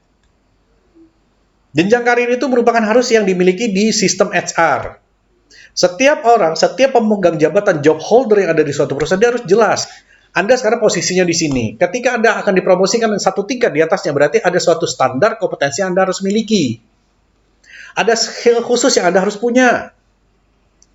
Ketika Anda dipromosikan, orang yang menggantikan Anda secara kualifikasi, secara kompetensi harus sama. Minimal sama. Udah dibuat belum? Jadi career plan itu kan memberikan gambaran bagi si karyawan, kira-kira nanti saya mentoknya jadi apa ya Pak Taufik ya? Bisa nggak saya jadi seorang GM Pak Taufik? Ini seorang staff yang berbicara. Kalau kita nggak punya career plan, semua pasti orang bilang, oh bisa. Untuk menggembirakan hati, untuk nyenengin hati doang. Ya kan? Tapi tidak direview, apakah ini apakah ini berpengaruh ke karyawan? Padahal sebenarnya ini besar pengaruhnya bagi karyawan. Untuk memberikan gambaran kepada si bersangkutan, hasil akhirnya tuh mau kayak gimana sih? End of story-nya dia di perusahaan itu seperti apa sih? Puncak karir dia tuh kayak gimana sih? Kenapa karyawan resign? Tadi kan 80% karena atasan. Yang kedua, karena mereka merasa karir mereka nggak jelas. Nggak tahu, Pak, saya nggak ngerti, Pak. Saya kesini juga ya kerja-kerja aja. Bosen akhirnya orang. Lihat tetangga, lihat kompetitor, dipindah. Kemudian juga, ketika kita berbicara mengenai masalah karir, apakah setiap orang, si job holder, pemegang jabatan di perusahaan tersebut, sudah mendapatkan kesempatan mengikuti pelatihan baik soft skill ataupun hard skill? Ini rata-rata perusahaan kalau ada hard skill baru dikirim nih, tapi kalau soft skill, itu nggak pernah tuh dikirim. Padahal itu perlu loh Bapak Ibu, untuk apa? Untuk mereview kembali, merefresh kembali. Apakah ini sudah berjalan dengan baik atau belum, atau tidak? Training ini, tadi seperti saya bilang, 120 jam setiap orang KPI-nya. Evaluasi training sudah berjalan atau belum? Metode evaluasinya sudah berjalan efektif atau belum? Pakai cara tadi itu CIPP, kemudian return on training investment, itu udah jalan atau belum? Ya kan? Kemudian berikutnya, yang diaudit adalah mengenai masalah standar kompetensi. Nah, ini kita ngomong kompetensi nih. Ayo kompeten. Setiap orang si pemegang jabatan di suatu perusahaan, dia harus memiliki standar kompetensi minimum. Bukan maksimum. Kita balik tuh, minimum. Artinya, perusahaan akan membuat suatu standar bahwa untuk posisi ini di perusahaan, standarnya kayak begini nih Pak Hendi. Untuk jabatan ini standarnya kayak begini nih. Posisinya seperti ini. Itu disebut dengan kompetensi. Untuk menduduki jabatan manajer, secara leadership dia harus punya bagaimana pendelegasian wewenang, kemudian juga bagaimana leadershipnya, bagaimana teknik pengambilan keputusannya, lalu bagaimana problem solvingnya. Kompetensinya itu harus ada. Nah, ini saya sebut dengan kompetensi standar. Kemudian juga employee file, ya kan, lamaran karyawan itu ada apa enggak. CV karyawan harus diupdate setiap tahun. Dokumen lainnya seperti fotokopi dokumen pribadi karyawan seperti KK, ijazah terakhir, training pelatihan segala macam. Kalau dia pernah ada surat mutasi di file.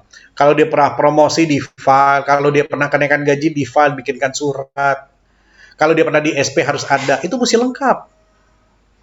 Data pribadi ada kopi KK, buku nikah, akte nikah, kalaupun dia cerai harus ada akte cerai. Kalau dia misalkan anaknya ternyata ada anak angkat, mesti dijelaskan.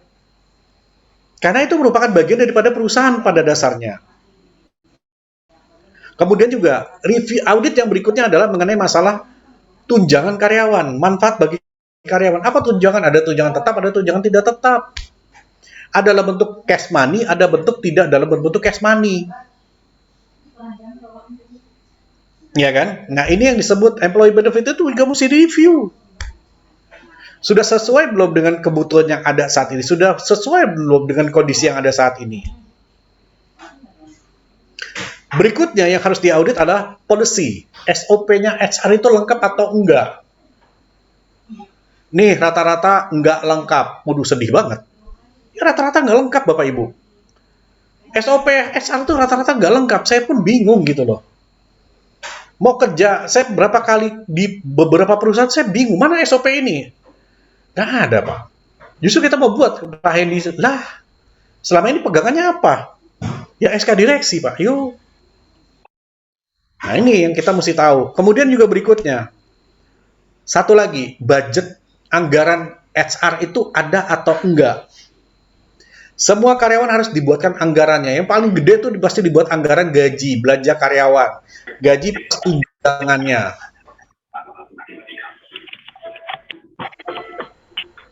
Ya kan? Gaji plus tunjangannya.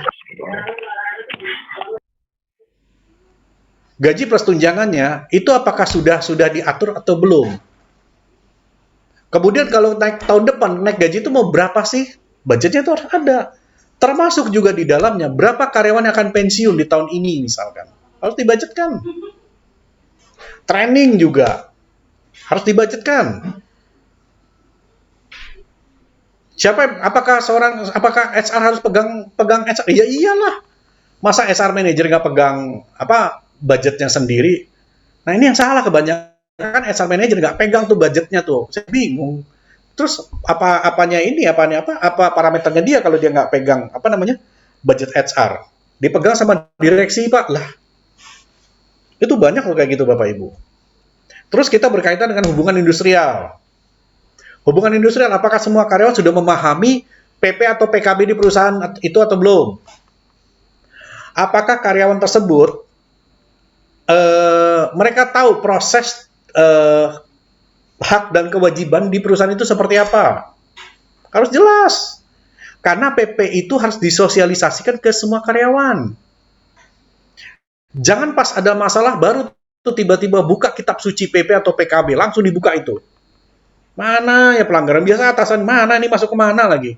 Karena nggak pernah dibaca, jadi nggak tahu masalahnya adanya di mana. Terus karyawan yang sudah misalkan terkena punishment, misalkan dia terkena SP, ada nggak SP-nya? Terus dari hasil SP itu ada tindak lanjutannya? Rata-rata nggak ada. Rata-rata nggak ada. Saya bingung kalau orang di perusahaan-perusahaan banyak ada SP, ketika Pak saya udah kasih SP dia, Pak, yang jelas kan kita udah punish dia. Pada di review, ngapain lah Pak, dia udah kerja bener lagi kok. Ini yang salah nih. Temuan lagi tuh sama Pak Taufik sebagai auditor. Ya kan? Nah, ini mesti jelas. Jadi apa yang diaudit itu sendiri cakupannya adalah di sini Bapak Ibu ketika kita berbicara mengenai masalah audit itu. Lalu kemudian berikutnya, ketika kita berbicara mengenai masalah audit, ini ada bentuk pelaporannya itu harus jelas.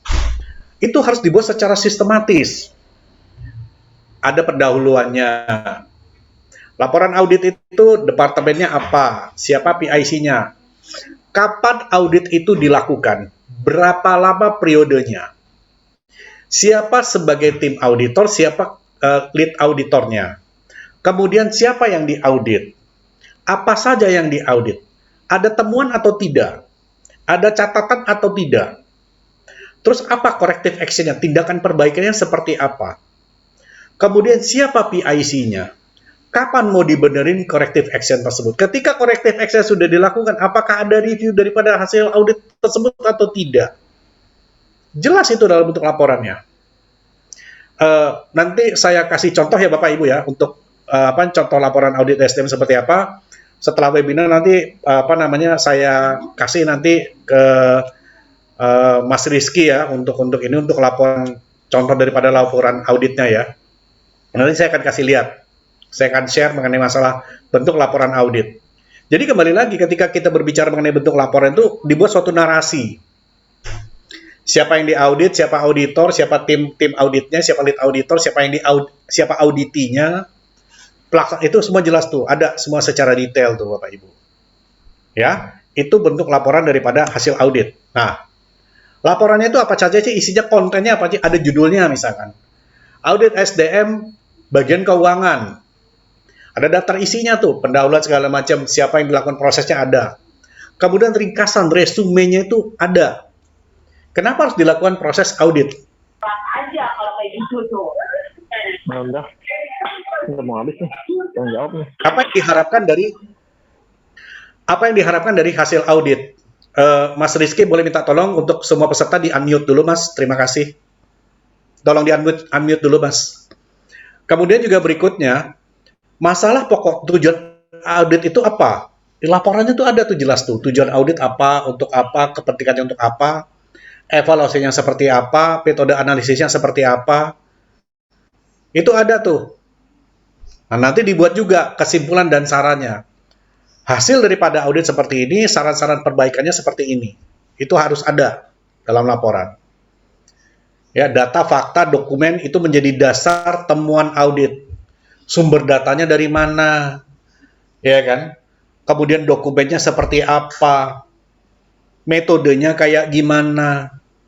Apa yang ditemukan? Seberapa besar tingkat kesalahan? Seberapa minim tingkat kesalahan? Kapan dilakukan proses perbaikan? Itu semua jelas. Nah, ini laporan, isi daripada laporan audit seperti itu Bapak Ibu. Oke.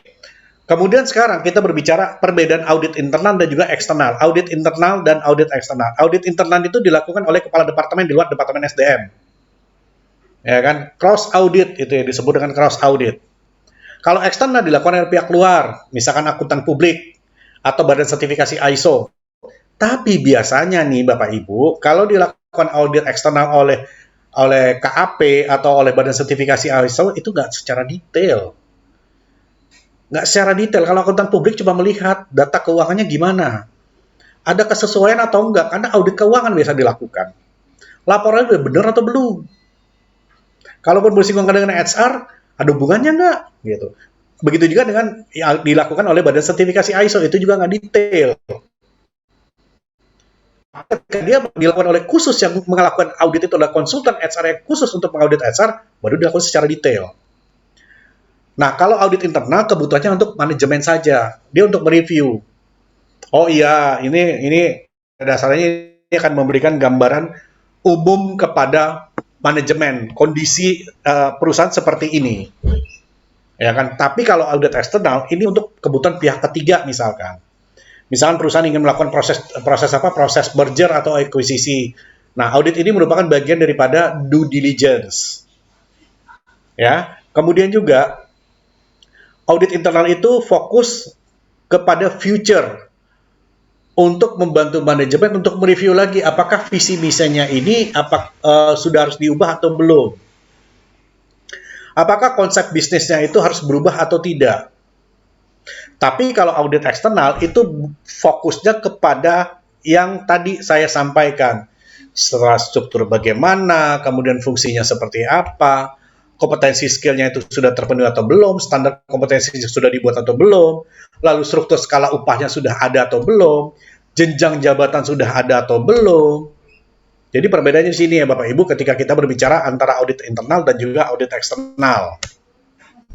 Nah ini contoh nih pertanyaan audit yang dilakukan tentang ketenaga kerjaan. Bagaimana sih mengidentifikasi keterampilan tenaga kerja? Siapa pemegang jabatan ini? Apa kualifikasinya? Ya kan? Apa kompetensi yang dimiliki? Dia sudah mengikuti pelatihan apa saja? Lalu terus kemudian orang ini sudah menduduki jabatan ini berapa lama? Kalau lebih dari 5 tahun ini harus ada proses pemindahan. Kalau dia bagus dia dipromosikan, kalau dia belum bisa dipromosikan, apakah harus ada proses proses mutasi atau rotasi? Itu mesti jelas tuh Bapak Ibu. Kemudian juga misalkan ini kenapa untuk bagian ini, untuk bagian di front office kenapa masih ada karyawan yang tua gitu kan? Front office ini harusnya karyawan maksimum usia 30, di atas 30 masuk ke back office. Ya kan? Lalu bagaimana ketika ada karyawan resign? Berapa lama Anda akan mendapatkan penggantinya? Ya kan? Bagaimana cara melakukan perencanaan tenaga kerja? Kemudian bagaimana cara dari atasannya melakukan succession planning? Makanya tadi saya bilang ada career plan, ada individual development plan. Itu harus ada sebenarnya. Kemudian apakah proses ini sudah dilakukan oleh semua jabatan yang ada di perusahaan ini atau belum? SOP, kembali lagi nih Bapak Ibu ngomong SOP ini udah berjalan atau belum? Sudah efektif atau belum SOP ini berjalan? Nah, inilah yang saya katakan bahwa audit SDM itu merupakan salah satu bagian penting juga dari pilar HR, dari pilar SDM. Ini yang seringkali dilupakan oleh manajemen. Makanya kebanyakan SDM itu suka ngambek. Oh, kalau lagi butuh kita dicari, tapi kalau kita nggak butuh kita nggak dicari, bahkan kita dilupakan. Nah ini masalah umum sih, masalah klasik yang ada di perusahaan. Nah ini kalau misalkan contoh pertanyaan audit yang digunakan berkenaan dengan pelatihan dan pengembangan. Bagaimana sih pelatihan itu diberikan? Apakah in-house training, ataukah public training, atau dengan ikut seminar, atau ikut konferensi, atau lokakarya, atau workshop, kapan pelaksanaannya, siapa penyelenggaranya, berapa biayanya, feedback outputnya seperti apa, hasil evaluasinya kayak gimana, itu jelas. Kemudian bagaimana cara mengelola, apakah yang mengelola HR generalis, atau ada bagian training and development? Kalau ada training development, berarti ada yang khusus menangani masalah ini. Kemudian, apakah antara training hard skill dan soft skill itu sudah dibuat untuk semua pemegang jabatan job holder di perusahaan itu atau belum? Ya kan? Apakah prosedurnya itu sudah berjalan secara konsisten atau tidak? Jangan sampai proses SOP itu nggak berjalan secara efektif. Pada ada training leadership, seberapa penting harus ada training leadership? Training leadership itu harus selalu diberikan tiap tahun. Untuk refreshment, ngapain Pak, dia sudah oke, udah mumpuni. Tidak. Training leadership itu selalu harus diberikan update setiap tahun. Untuk restart, ya kan? Restart, mulai lagi dari awal lagi, supaya refresh dia. Nah, hal-hal inilah yang menjadi pertanyaan di bagian SDM berkenaan dengan pelatihan. Nih, contohnya seperti ini Bapak Ibu. Nanti bisa dikembangkan. Silakan aja dikembangkan sesuai dengan kebutuhan organisasi masing-masing. Nah, kalau misalkan kita berbicara pertanyaan yang berkaitan dengan remunerasi. Apakah kompensasi yang diberikan oleh perusahaan kepada pekerja apakah sudah memenuhi asas keadilan? Basic salary, gaji pokoknya, ada tunjangan tetapnya enggak? Kalau ada kenaikan gaji, apa parameter kenaikan gajinya? Lalu bagaimana untuk promosi apakah ada kenaikan gaji atau tidak? Kalau karyawan yang pas probation sudah lulus probation apakah ada perubahan gaji atau tidak? Karyawan diangkat sebagai karyawan tetap dari PKWT ke jadi karyawan PKWTT ada perubahan gaji atau tidak? ya kan? Terus kemudian jabatan, bagaimana dalam membuat suatu jabatan? Mana jabatan yang utama, mana jabatan yang pendukung? Nah, itu kan tadi saya katakan, uraian jabatan selalu diupdate apa enggak? Kemudian ada yang disebut dengan gaji tidak tetap, gaji variabel, fixed float salary yang tidak tetap. Kok ada Pak gaji yang tidak tetap? Ada. Levelnya juga bukan karyawan yang ini ya, tapi adalah misalkan bagian daily worker yang dia dihitung harian. Ya kan? Kemudian penetapan kenaikan gaji apa parameternya tadi saya sudah sampaikan. Dalam struktur skala upah, gaji pokok maksimum adalah 75% dari total take home pay. Itu harus diketahui Bapak Ibu. Kalau ada gaji pokok ada tunjangan jabatan. Maksimum 75% dari total take home pay. Apa yang kita bawa pulang. Ya kan? Kemudian juga gaji ada kaitannya nggak dengan masalah performance appraisal? Penggajian, makanya tadi saya bilang, penggajian kapan mau dibayar? Tanggal 25, tanggal 28, tanggal 1. Sebenarnya tanggal 28. Kalau misalkan kita berbicara bulan, jangan tanggal 29. Jangan tanggal 30, jangan tanggal 31. Kenapa nggak tanggal 29? Februari nggak sampai 29 tiap tahun. 30, 31 sama. Nggak semua bulan ada tanggal 31. Kan bikin kacau secara administratif. Kemudian tunjangan, tadi kan saya udah bilang, tunjangan itu pernah direview atau nggak? Ada tunjangan kacamata. Kebetulan saya pakai kacamata, Pak Taufik pakai kacamata. Itu udah pernah direview belum tunjangan kacamata? Plafonnya berapa? Tunjangan pulsa, misalkan. Udah pernah direview belum? Nah, hal-hal semacam ini bisa diolah, bisa diekspor lebih dalam lagi ketika dilakukan proses audit. Nanti itu akan let it flow, mengalir dengan sendirinya Bapak Ibu. Nanti akan ketemu sendiri tuh, oh kenapa begini? Ketemuan tuh di runut. Di runut itu kelihatan tuh nanti. Satu persatu. Oh, nanti tiba-tiba muncul ini. Kenapa muncul ini? Ada pertanyaan lagi. Oh, adanya di sini. Kenapa ini ada di sini? Mundur lagi tuh. Nah, prosesnya seperti itu tuh. Sampai akhirnya nanti ditarik suatu kesimpulan dalam bentuk laporan. Oh, ternyata ada sesuatu yang belum dijalankan secara baik. Ada sesuatu yang sesuai dengan prosedur dan ketentuan yang ada. Ada sesuatu yang tidak berjalan efektif. Nah, itulah yang bisa dijadikan contoh dalam proses audit tersebut, Bapak Ibu. Ya. Pak Taufik, untuk materi saya sudah sampaikan. Mengenai nanti materi bisa di-share ya Pak ya, setelah webinar ini ke peserta. Selanjutnya saya kembalikan ke Pak Taufik selaku moderator pada malam hari ini. Saya izin stop share ya Pak Taufik ya. Silakan Pak Taufik. Ya, terima kasih Pak Taufik atas sharingnya pada malam ini ya. Halo? Iya ya Pak. Oke. Kedengaran Pak? Baik Bapak Ibu, materi Pak Hendy sudah selesai. Kita akan masuk ke sesi berikutnya untuk tanya jawab. Nah, ini ada pertanyaan-pertanyaan yang ada di dalam chat Pak Hendy. Mungkin untuk penghemat waktu bisa langsung dijawab, ada beberapa. Dari Pak. Bu Ricci tadi dijawab tadi ya? Ya sudah Pak. Oke, mungkin masuk ke Pak David nih. Kendala membuat manpower planning yang sering ditemui seperti apa Pak Hendy? Oh, ini maaf Pak, di atasnya ada pertanyaan dari Pak Kemal Pak. Audit itu menyangkut biaya, seberapa besar biaya audit? Ini ada dari Pak Kemal Pak. Kita tidak bisa mendefinisikan berapa besaran biaya audit ya Pak ya. Kalau audit yang dilakukan secara internal, harusnya sih no cost ya Pak ya, tidak ada biaya. Tapi kalau audit yang dilakukan oleh pihak eksternal, dalam hal ini dengan KAP atau dengan auditor dari Badan Sertifikasi ISO, itu biasa ada ininya Pak, ada biayanya Pak. Biayanya itu tergantung Pak dari Badan Sertifikasi ISO, dan juga dilihat berapa lama audit itu dilakukan Pak. Biasa itu dilihat dari jumlah karyawan Pak. Ya, tidak ada standar baku Pak dalam penentuan besarnya biaya audit gitu Pak. Kemudian ini ada pertanyaan dari Pak David, kendala membuat manpower planning yang sering ditemui. Maksudnya bagaimana ya Pak David? Mungkin Pak David bisa tolong diaktifkan mikrofonnya Pak. Kendala membuat manpower planning yang sering ditemui. Halo Pak David.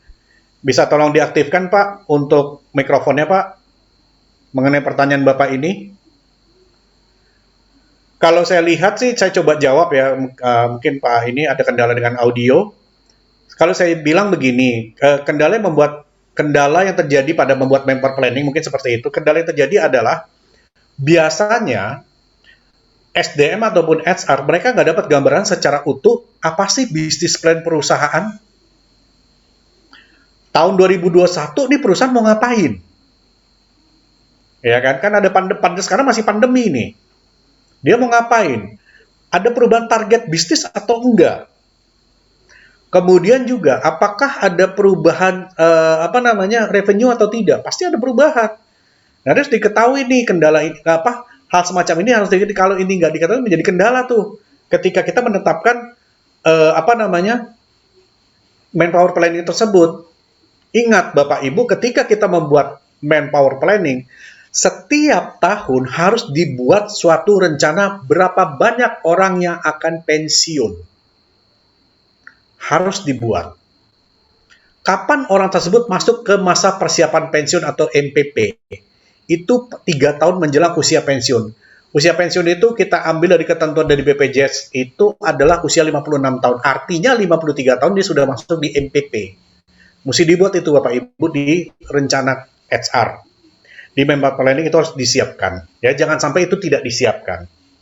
Ya, itu salah satu kendala yang mesti diketahui bahwa biasanya terjadi adalah manajemen tidak memberitahukan bisnis itu pada HR. Padahal itu harus diketahui. Semoga bisa menjawab ya Pak David ya. Kemudian dari Pak Felix Theo, audit SDM penting untuk mengetahui apakah para karyawan bekerja dengan baik dan berperilaku sesuai rencana. Oke. Pelaksanaan audit SDM ini sangat penting untuk perusahaan maupun karyawan untuk mengetahui prestasi. Betul, Pak. Jadi pada dasarnya kembali lagi bahwa audit SDM itu merupakan salah satu faktor yang mempengaruhi organisasi, Pak, sebenarnya. Untuk melihat apakah organisasi ini dia udah berjalan sesuai dengan fungsinya atau belum nih. Orang-orangnya ini apakah sudah memiliki kemampuan yang dibutuhkan oleh perusahaan atau belum? Jangan-jangan hanya cuma sebatas punya karyawan tok. Tapi nggak ada tuh review karyawan. Nggak ada mengenai masalah career plan karyawan. Nggak ada masalah mengenai review kinerja karyawan. Nah, ini menjadi salah satu bagian terpenting ketika dilakukan proses audit SDM. Kemudian ada pertanyaan juga dari Pak Kemal, bagaimana rencana penjadwalan audit dan seberapa banyak keterlibatan auditor dan karyawan? Oke.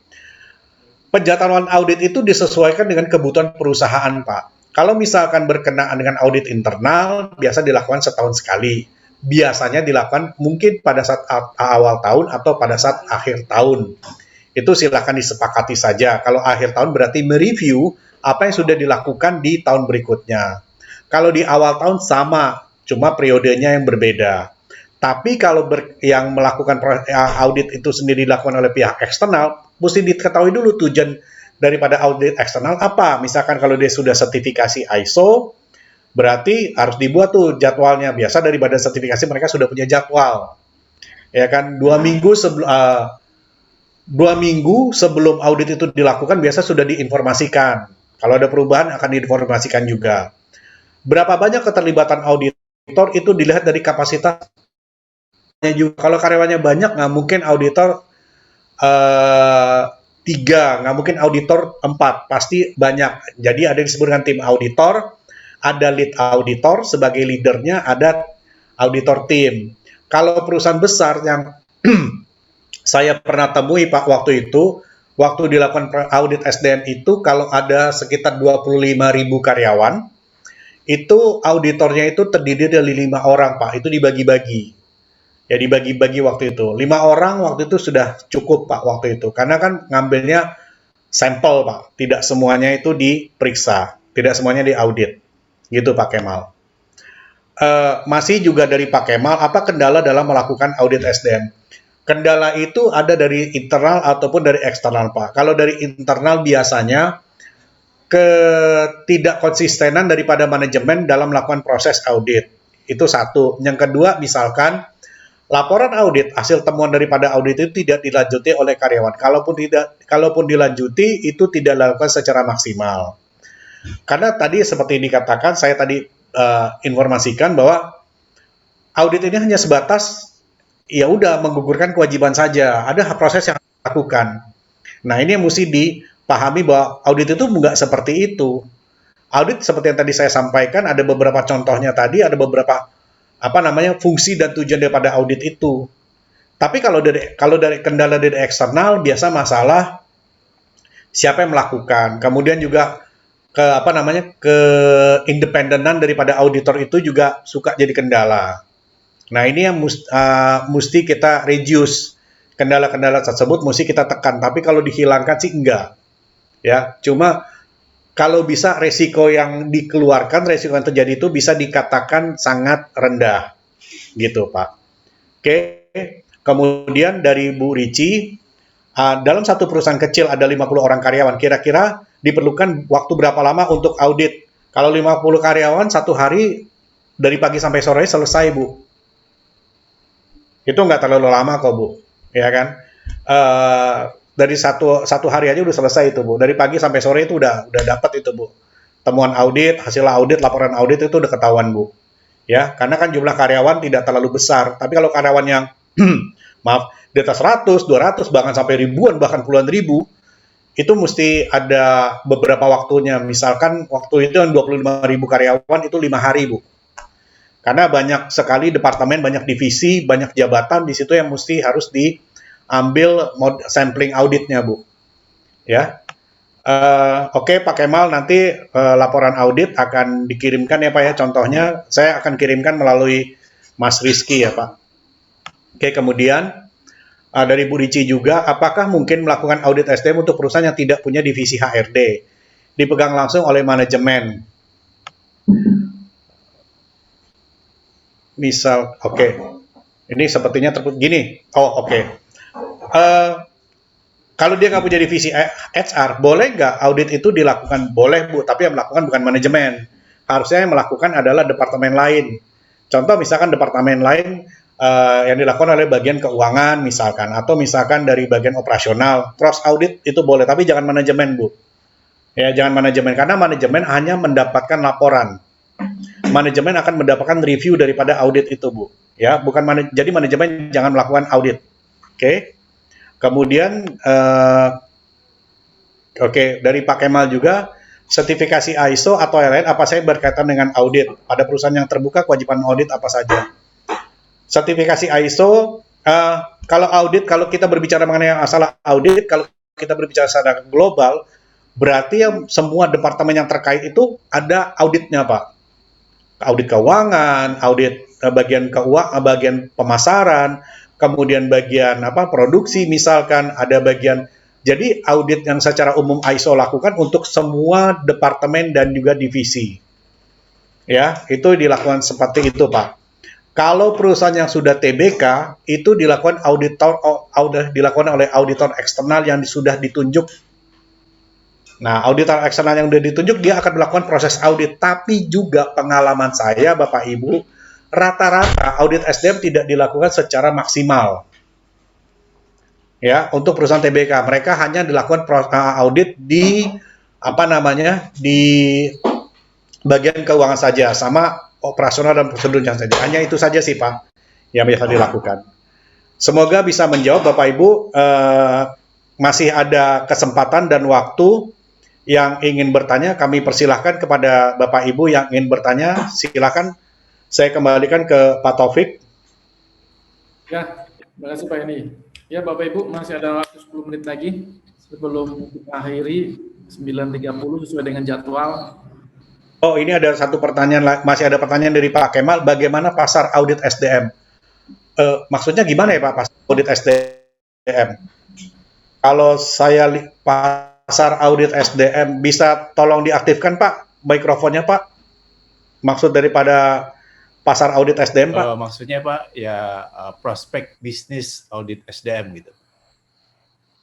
Oh, market. Oke, prospek bisnis itu terbuka, Pak, karena sampai saat ini masih banyak perusahaan yang belum aware, belum peduli terhadap proses audit SDM, Pak, karena seperti tadi yang Pak Taufik di pembukaan awal tadi kan Pak Taufik bilang kebanyakan yang diaudit itu bagian keuangan ya. Tapi kalau proses audit SDM itu sebenarnya ini Pak, sebenarnya juga itu masih terbuka luas sih Pak. Ya, kembali lagi dari kebutuhan daripada perusahaan itu sendiri sih Pak. Dari kebutuhan bisnis itu masih terbuka lebar kok Pak. Gitu Pak Kemal ya. Semoga bisa menjawab Pak Kemal. Ada lagi Bapak Ibu? Persyaratan auditor SDM apa? Persyaratan auditor SDM dia harus menguasai bidang SDM Pak. Setidak-tidaknya dia harus dia berpengalaman di bidang SDM minimal adalah 5 tahun. Dan dia menguasai semua aspek SDM Pak. Ya, jadi secara fungsi generalis. Ya, jadi apa namanya dia harus benar-benar memahami Pak fungsi SDM itu sendiri. Jadi minimal 5 tahun lah dia pengalamannya Pak. Gitu Pak. Ya, sama-sama Pak Kemal. Silakan Bapak Ibu yang ingin mengajukan pertanyaan lagi, masih ada waktunya ya Pak Taufik. Ya, masih 10 menit lagi Pak. Mungkin dari Bu Asri ada ingin pertanyaan Bu Asri atau Bu Desi?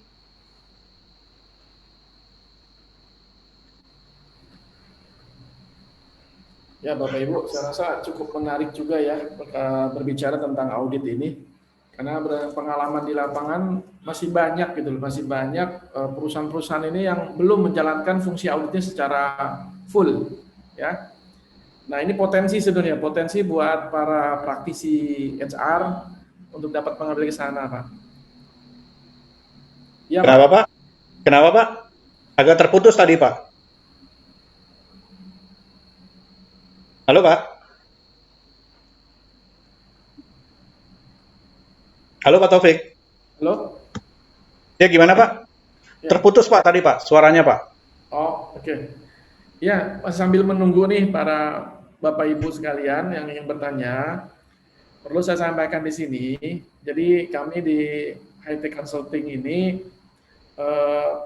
terbuka untuk kita dapat berkolaborasi, terutama berkaitan dengan HR consulting ini ya. Jadi banyak perusahaan-perusahaan yang saat ini masih belum bisa menjalankan full tentang audit SDM ini, Bapak Ibu. Iya, betul. Pak Kemal, nanti contoh laporan audit kita kirim ya Pak. Tadi saya sudah sampaikan Pak, nanti saya kasih ke Mas Rizky untuk di-share ke peserta yang lainnya ya. Nanti saya share Pak, contohnya Pak. Ya, jadi kembali lagi bahwa kita pun juga bisa membantu untuk apabila perusahaan Bapak Ibu ingin melakukan proses audit SDM ya Pak Taufik ya. Tapi nanti kita bisa sesuaikan dengan kebutuhan dari masing-masing perusahaan itu sendiri. Tadi kan ada pertanyaan 50 orang tuh 50 karyawan berapa sih gitu kan? Itu satu orang selesai itu. Gitu. Tapi kita mesti tahu ya untuk masalah ini tujuan daripada audit SDM itu mesti jelas gitu loh, Bapak Ibu, ya. Gitu. Oke. Masih ada waktu ya Pak Taufik ya? Silakan Bapak Ibu. Masih ada 7 menit lagi. Jadi kembali lagi bahwa pada dasarnya audit SDM itu merupakan jadi bagian penting sih dalam suatu pengelolaan organisasi. Nah, ini yang seringkali tidak diketahui oleh manajemen, Bapak Ibu. Tidak dipahami oleh manajemen kenapa sih terjadi proses audit SDM. Terus seberapa penting dan juga seberapa ini mempengaruhi daripada jalannya organisasi di suatu perusahaan. Makanya tadi saya sampaikan bahwa ini menjadi faktor yang penentu juga ke depannya bagaimana sih perusahaan ini akan berkembang dan kemana nanti arah tujuannya. Nah, makanya tadi saya bilang, tadi ada pertanyaan dari Pak Kemal bahwa dari audit terus kita mau ngapain gitu kan. Itu akan memberikan gambaran dan juga review bagi perusahaan untuk kedepannya bisnisnya ini akan berubah mau seperti apa. Kemudian orang-orang yang ada di organisasinya itu sendiri apakah berubah atau tidak. Dan apakah mesti di-develop ataupun mesti restruktur organisasinya. Jangan sampai ini akan menjadi kendala di kedepan gitu loh. Seperti yang waktu itu kita pernah lakukan di salah satu perusahaan air minum di daerah Sumatera ya Pak Taufik ya. Bahwa waktu itu dari manajemennya melihat bahwa orang-orang lama ini apakah mereka paham terhadap bisnis perusahaan. Rata-rata nggak paham. Nah, kita lakukan proses audit. Dari proses audit itu ketahuan ternyata orang-orang ini sebenarnya dia tidak memahami perusahaan air minum tersebut, apakah dia sudah memahami, karyawan itu sudah memahami produknya atau belum. Kemudian siapa pelanggannya, seberapa besar marketnya, dan pengaruhnya itu seperti apa. Nah, ini diketahui oleh semua karyawan yang ada di perusahaan tersebut gitu loh. Nah, itu yang pernah kita lakukan gitu Bapak Ibu. Oke. Ada kaitan strategic plan dengan audit SDM? Pasti ada Pak Kemal, karena tadi yang saya sampaikan adalah bisnis plan itu harus berpengaruh terhadap manpower planning, karena nanti akan ditentukan kira-kira perusahaan ini ke depannya tuh mau kayak gimana, dan kemudian bisnis yang akan dicapai, apakah karyawannya itu bisa support atau enggak, apakah karyawannya bisa memenuhi kriteria yang dibutuhkan atau tidak. Perusahaan gampang saja dibilang revenue tahun 2021 kita naik misalkan 30%, nggak ada perubahan Pak. 2020 30%, 2021 30%. Artinya semua karyawan harus bisa memproduksi nilai angka kinerja 30%. Kalau sales marketing kan gampang dilihat dari duit. Tapi kalau untuk ini untuk apa? Untuk bagian lain yang non finansial, berarti secara kualitas, secara kemampuan itu harus 30% ditingkatkan optimalisasi pekerjaannya. EBITDA, earnings before interest, training, and tax depreciation and amortization, laba kotor itu harus jelas mau berapa laba kotornya. Nah, itu yang kita ada hubungannya antara business plan dan juga manpower planning, dan manpower planning ini juga harus dilihat dengan proses audit. Jadi kaitannya di situ Pak Kemal. Ya. Oke, ini ada pertanyaan dari Pak Felix Theo. Apakah untuk auditor SDM sudah ada sertifikasi BNSP-nya? Ada Pak yang sudah sertifikasi BNSP, ada juga non-sertifikasi BNSP. Namun sekarang ini kalau kita berbicara BNSP, yang menjadi kewajiban dari BNSP adalah HR manager harus disertifikasi BNSP Pak. Ya, cuma sekali lagi ini saya agak sedikit kasih gambaran. Ini sering jadi isu Pak, sering jadi isu. Jadi beberapa senior HR mereka merasa keberatan, kita udah senior HR kok suruh ikut sertifikasi HR gitu. Ya kan, ada yang seperti itu. Bahkan sekarang banyak yang kita nggak usah ngejar BNSP deh, kita ngejar yang certified gitu. Kebetulan saya ada 2 sertifikasi. Kebanyakan sekarang itu profesional HR mereka ngejar seperti itu, CHRP lah, CHRA lah, CHCM, banyak ini. Tapi kalau sekarang auditor SDM itu ada yang sudah sertifikasi BNSP. Kalaupun tidak sertifikasi BNSP juga tidak masalah sepanjang dia memenuhi kriteria Pak. Minimum 5 tahun dia menguasai segala aspek SDM. Gitu Pak Felix. Ya, semoga bisa menjawab ya Pak Felix ya. Satu pertanyaan lagi ya Pak Taufik sebelum waktunya berakhir. Ya, oke Pak. Kalau masih ada pertanyaan Bapak Ibu silakan. Pak Ahmad Zaini Miftah, Bu Desi, Bu Astri, silakan kalau ingin bertanya lagi. Bu Yayah, boleh silakan Bu. Kalau ingin mengajukan pertanyaan, silakan ditulis kolom chat atau di open mic. Dipersilakan.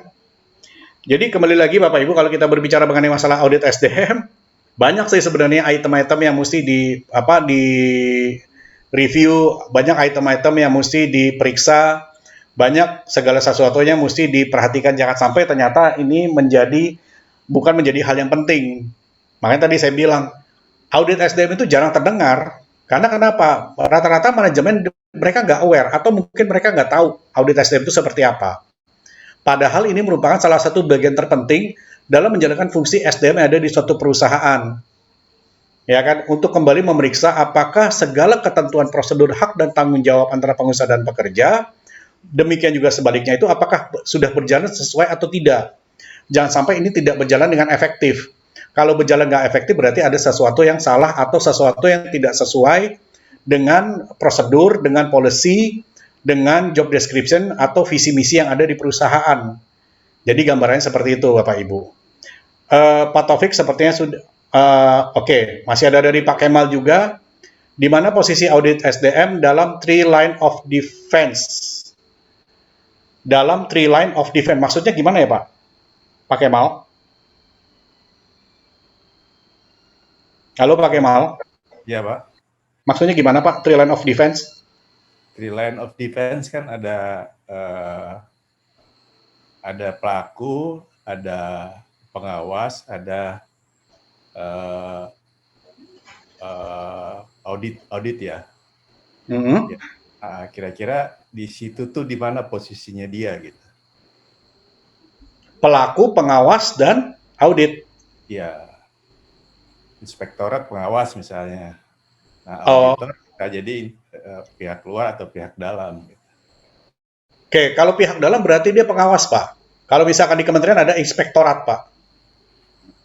Kalau kementerian biasa kan ada inspektorat, Pak. Kalau di perusahaan besar, perbankan atau di perusahaan TBK biasa ada satuan komite audit, Pak. Itu biasa ada, Pak. Ya. Jadi dia lebih masuk kepada fungsi pengawasan, Pak. Nah, fungsi pengawasan itu adalah untuk melihat yang tadi Pak, yang tadi saya sudah sampaikan beberapa item, beberapa konten, beberapa isinya, Pak. Jadi kembali lagi kalau di kementerian itu di bagian inspektorat, Pak, yang melakukan proses audit tersebut. Tapi sekali lagi, Pak, janganlah kita melihat bahwa auditor itu adalah seorang polisi. Auditor itu seorang pemeriksa, bukan. Nah, ini mesti dipahami. Kalau audit SDM kita mungkin kalau auditor yang non SDM seperti keuangan ataupun organisasi mungkin lebih kepada pengawasan. Tapi kalau misalkan berkenaan dengan audit SDM berarti bukan pengawasan tapi adalah semacam review, semacam pemeriksaan terhadap segala sesuatu yang apakah sudah berjalan efektif atau belum. Karena berbeda, Pak, terus terang antara audit SDM dengan audit umum. Karena item-itemnya banyak, Pak, di audit SDM seperti tadi saya kasih contoh. Gitu Pak Kemal ya. Semoga bisa menjawab Pak Kemal. Boleh tanya lagi dikit lagi ya, Pak? Boleh, Pak, boleh, silakan.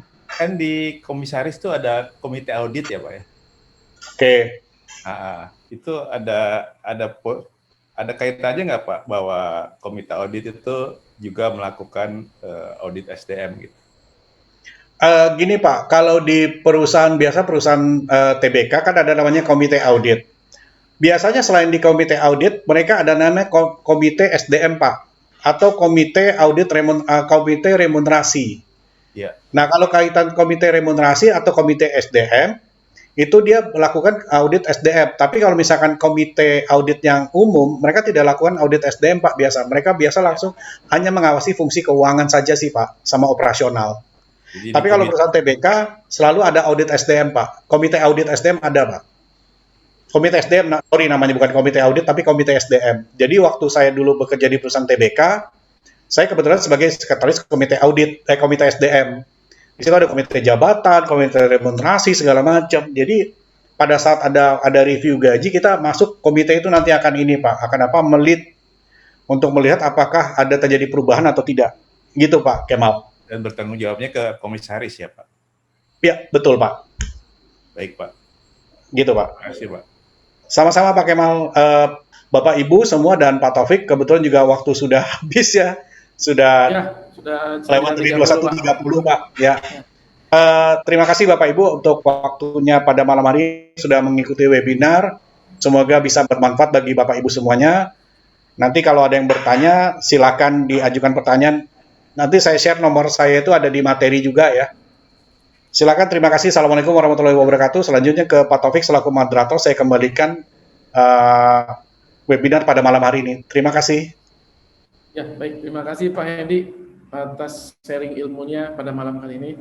Bapak Ibu sekalian, mohon maaf lebih kurangnya karena waktu jualah yang memisahkan kita. Semoga apa yang sudah disampaikan Pak Hendy dapat bermanfaat buat kita semua. Untuk pertanyaan yang masih terganjal atau ada info-info lainnya, monggo Bapak Ibu bisa disampaikan melalui email kami atau WhatsApp yang ada nanti dalam informasi pemberitahuan. Kami dari manajemen mengucapkan banyak terima kasih. Lebih kurangnya saya ucapkan mohon maaf. Sekali lagi, saya tutup dengan membaca wabillahi taufik wal hidayah. Wassalamualaikum warahmatullahi wabarakatuh. Terima kasih Bapak Ibu sekalian.